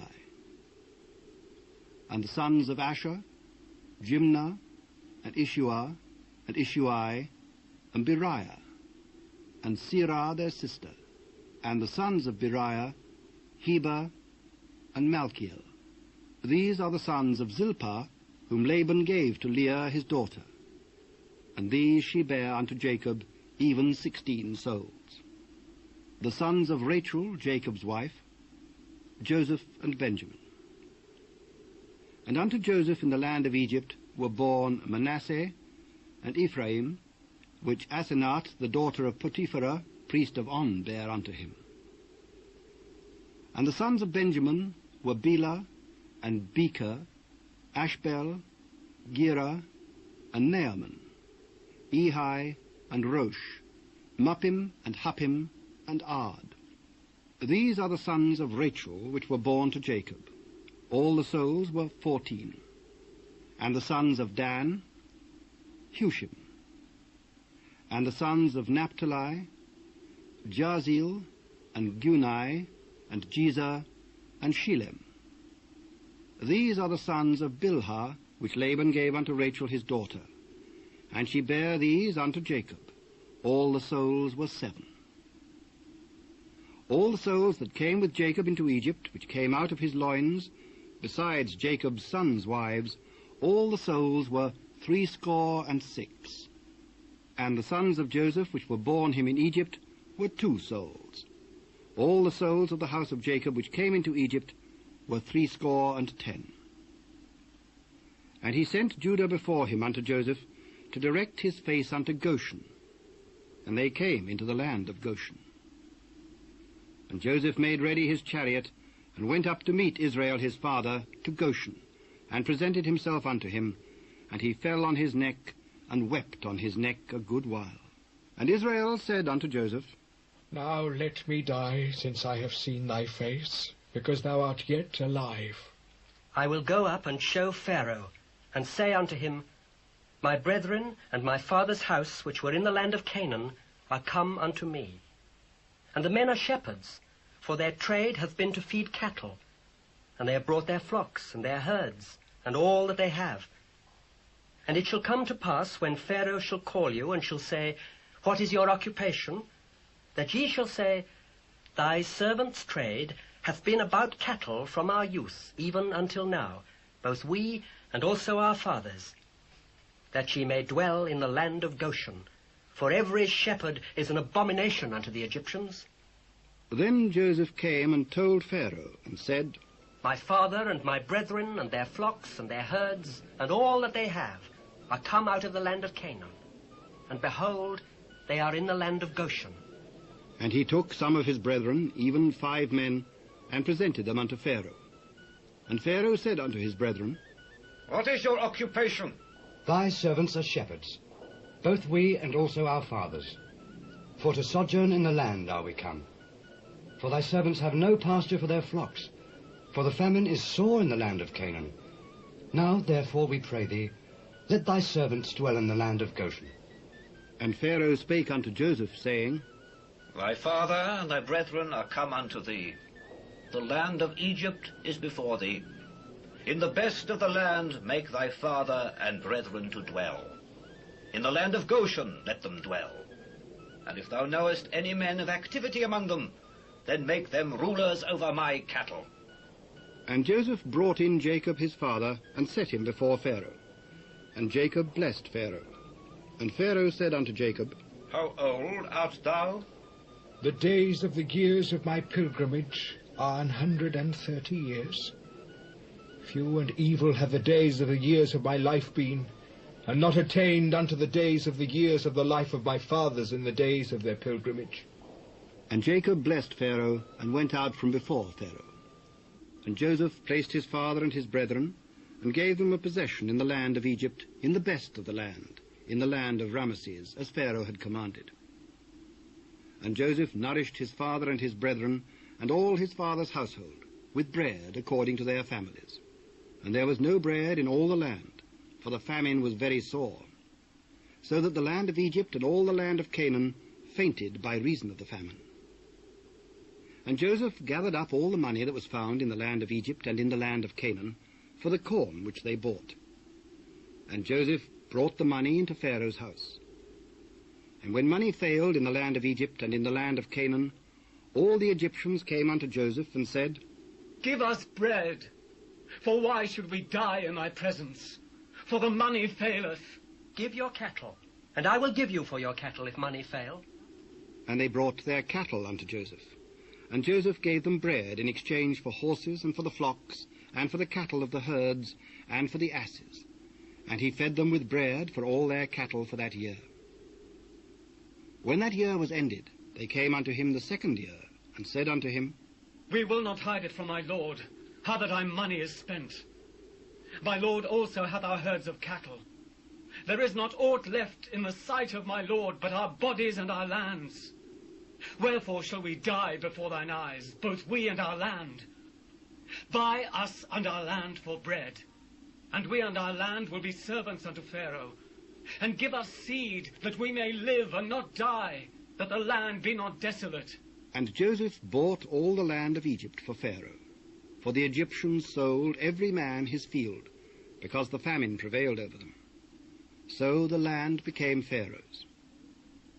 And as for the people, he removed them to cities from one end of the borders of Egypt even to the other end thereof.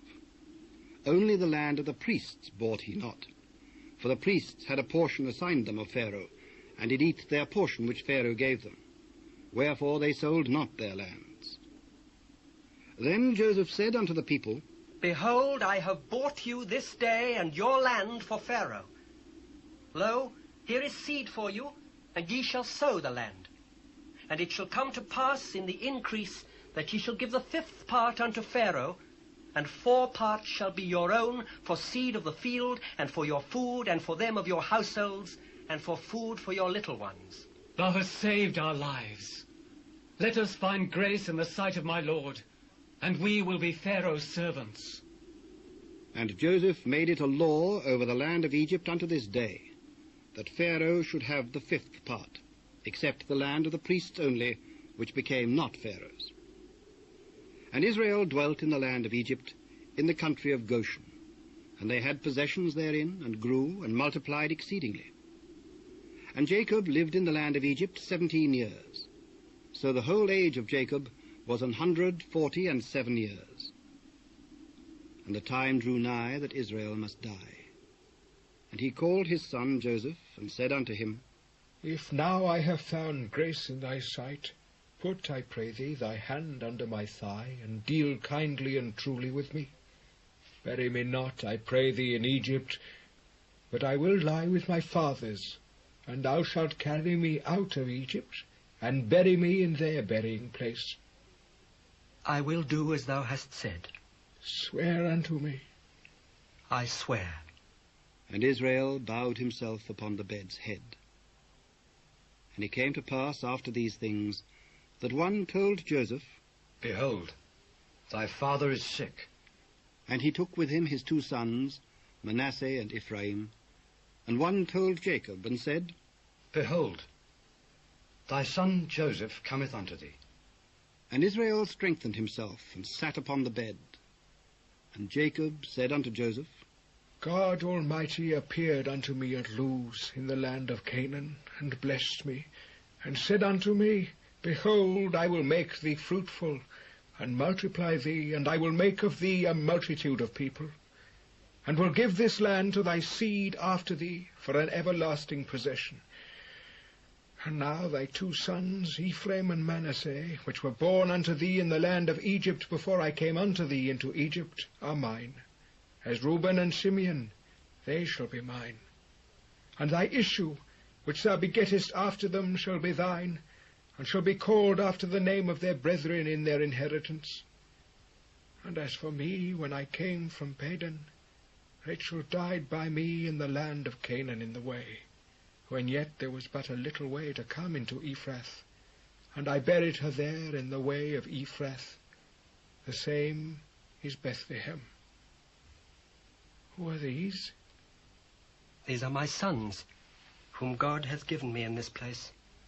Bring them, I pray thee, unto me, and I will bless them. Now the eyes of Israel were dim for age, so that he could not see. And he brought them near unto him, and he kissed them and embraced them. And Israel said unto Joseph, I had not thought to see thy face, and lo, God hath showed me also thy seed. And Joseph brought them out from between his knees, and he bowed himself with his face to the earth. And Joseph took them both, Ephraim in his right hand toward Israel's left hand, and Manasseh in his left hand toward Israel's right hand, and brought them near unto him. And Israel stretched out his right hand, and laid it upon Ephraim's head, who was the younger, and his left hand upon Manasseh's head, guiding his hands wittingly. For Manasseh was the firstborn. And he blessed Joseph, and said, God, before whom my fathers Abraham and Isaac did walk, the God which fed me all my life long unto this day, the angel which redeemed me from all evil, bless the lads, and let my name be named on them, and the name of my fathers Abraham and Isaac, and let them grow into a multitude in the midst of the earth. And when Joseph saw that his father laid his right hand upon the head of Ephraim, it displeased him, and he held up his father's hand to remove it from Ephraim's head unto Manasseh's head. And Joseph said unto his father, Not so, my father, for this is the firstborn. Put thy right hand upon his head. And his father refused, and said, I know it, my son, I know it. He also shall become a people, and he also shall be great. But truly his younger brother shall be greater than he, and his seed shall become a multitude of nations. And he blessed them that day, saying, In thee shall Israel bless, saying, God make thee as Ephraim and as Manasseh. And he set Ephraim before Manasseh. Behold, I die, but God shall be with you, and bring you again unto the land of your fathers. Moreover, I have given to thee one portion above thy brethren, which I took out of the hand of the Amorite with my sword and with my bow. And Jacob called unto his sons, and said, Gather yourselves together, that I may tell you that which shall befall you in the last days. Gather yourselves together, and hear, ye sons of Jacob, and hearken unto Israel your father. Reuben, thou art my firstborn, my might, and the beginning of my strength, the excellency of dignity and the excellency of power. Unstable as water, thou shalt not excel, because thou wentest up to thy father's bed, then defilest thou it. He went up to my couch. Simeon and Levi are brethren. Instruments of cruelty are in their habitations. O my soul, come not thou into their secret, unto their assembly, mine honour, be not thou united. For in their anger they slew a man, and in their self-will they dig down a wall. Cursed be their anger, for it was fierce, and their wrath, for it was cruel. I will divide them in Jacob, and scatter them in Israel. Judah, thou art he whom thy brethren shall praise. Thy hands shall be in the neck of thine enemies. Thy father's children shall bow down before thee. Judah is a lion's whelp. From the prey, my son, thou art gone up. He stooped down, he couched as a lion, and as an old lion. Who shall rouse him up? The sceptre shall not depart from Judah, nor a lawgiver from between his feet, until Shiloh come. And unto him shall the gathering of the people be, binding his foal unto the vine, and his ass's coat unto the choice vine. He washed his garments in wine, and his clothes in the blood of grapes. His eyes shall be red with wine, and his teeth white with milk. Zebulun shall dwell at the haven of the sea, and he shall be for an haven of ships, and his border shall be unto Zidon. Issachar is a strong ass couching down between two burdens. And he saw that rest was good, and the land that it was pleasant, and bowed his shoulder to bear, and became a servant unto tribute. Dan shall judge his people, as one of the tribes of Israel. Dan shall be a serpent by the way, an adder in the path that biteth the horse heels, so that his rider shall fall backward. I have waited for thy salvation, O Lord. Gad, a troop shall overcome him, but he shall overcome at the last. Out of Asher his bread shall be fat, and he shall yield royal dainties. Naphtali is a hind let loose, he giveth goodith words. Joseph is a fruitful bough, even a fruitful bough by a well, whose branches run over the wall. The archers have sorely grieved him, and shot at him, and hated him. But his bow abode in strength, and the arms of his hands were made strong by the hands of the mighty God of Jacob. From thence is the shepherd, the stone of Israel. Even by the God of thy father who shall help thee, and by the Almighty who shall bless thee with blessings of heaven above, blessings of the deep that lieth under, blessings of the breasts, and of the womb. The blessings of thy father have prevailed above the blessings of my progenitors, unto the utmost bound of the everlasting hills. They shall be on the head of Joseph, and on the crown of the head of him that was separate from his brethren. Benjamin shall ravin as a wolf. In the morning he shall devour the prey, and at night he shall divide the spoil. All these are the 12 tribes of Israel. And this is it that their father spake unto them, and blessed them. Every one according to his blessing, he blessed them. I am to be gathered unto my people. Bury me with my fathers in the cave that is in the field of Ephron the Hittite, in the cave that is in the field of Machpelah, which is before Mamre in the land of Canaan, which Abraham brought with the field of Ephron the Hittite, for a possession of a burying place. There they buried Abraham and Sarah his wife. There they buried Isaac and Rebekah his wife. And there I buried Leah. The purchase of the field and of the cave that is therein was from the children of Heth. And when Jacob had made an end of commanding his sons, he gathered up his feet into the bed, and yielded up the ghost, and was gathered unto his people.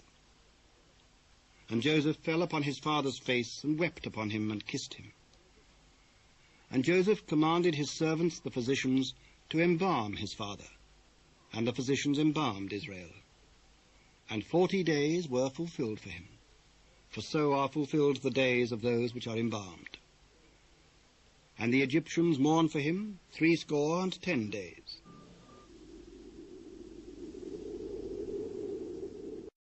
And when the days of his mourning were past, Joseph spake unto the house of Pharaoh, saying, If now I have found grace in your eyes, speak, I pray you, in the ears of Pharaoh, saying, My father made me swear, saying, Lo, I die.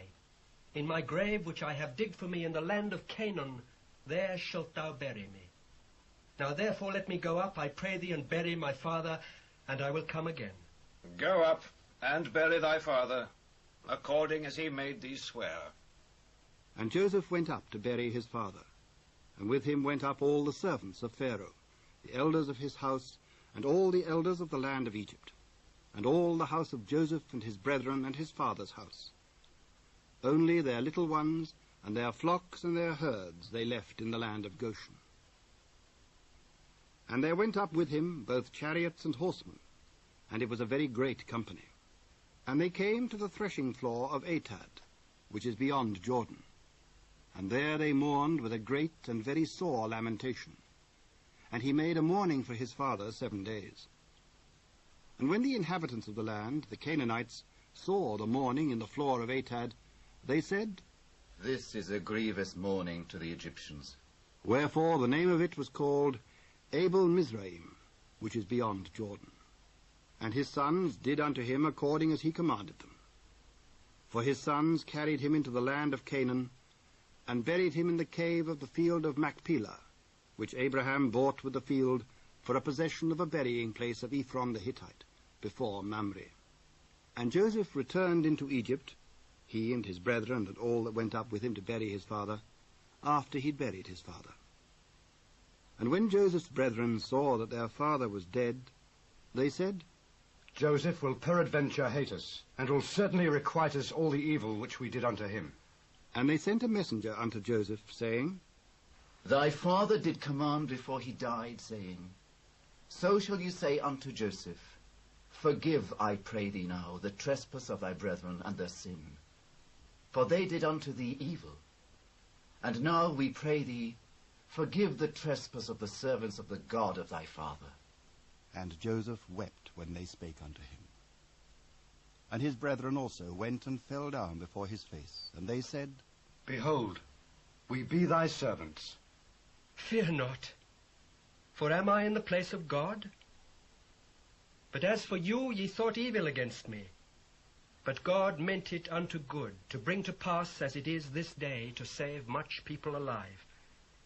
Now therefore fear ye not. I will nourish you and your little ones. And he comforted them, and spake kindly unto them. And Joseph dwelt in Egypt, he and his father's house. And Joseph lived 110 years. And Joseph saw Ephraim's children of the 3rd generation. The children also of Machir, the son of Manasseh, were brought up upon Joseph's knees. And Joseph said unto his brethren, I die, and God will surely visit you, and bring you out of this land unto the land which he sware to Abraham, to Isaac, and to Jacob. And Joseph took an oath of the children of Israel, saying, God will surely visit you, and ye shall carry up my bones from hence. So Joseph died, being 110 years old. And they embalmed him, and he was put in a coffin in Egypt. Now these are the names of the children of Israel which came into Egypt. Every man and his household came with Jacob.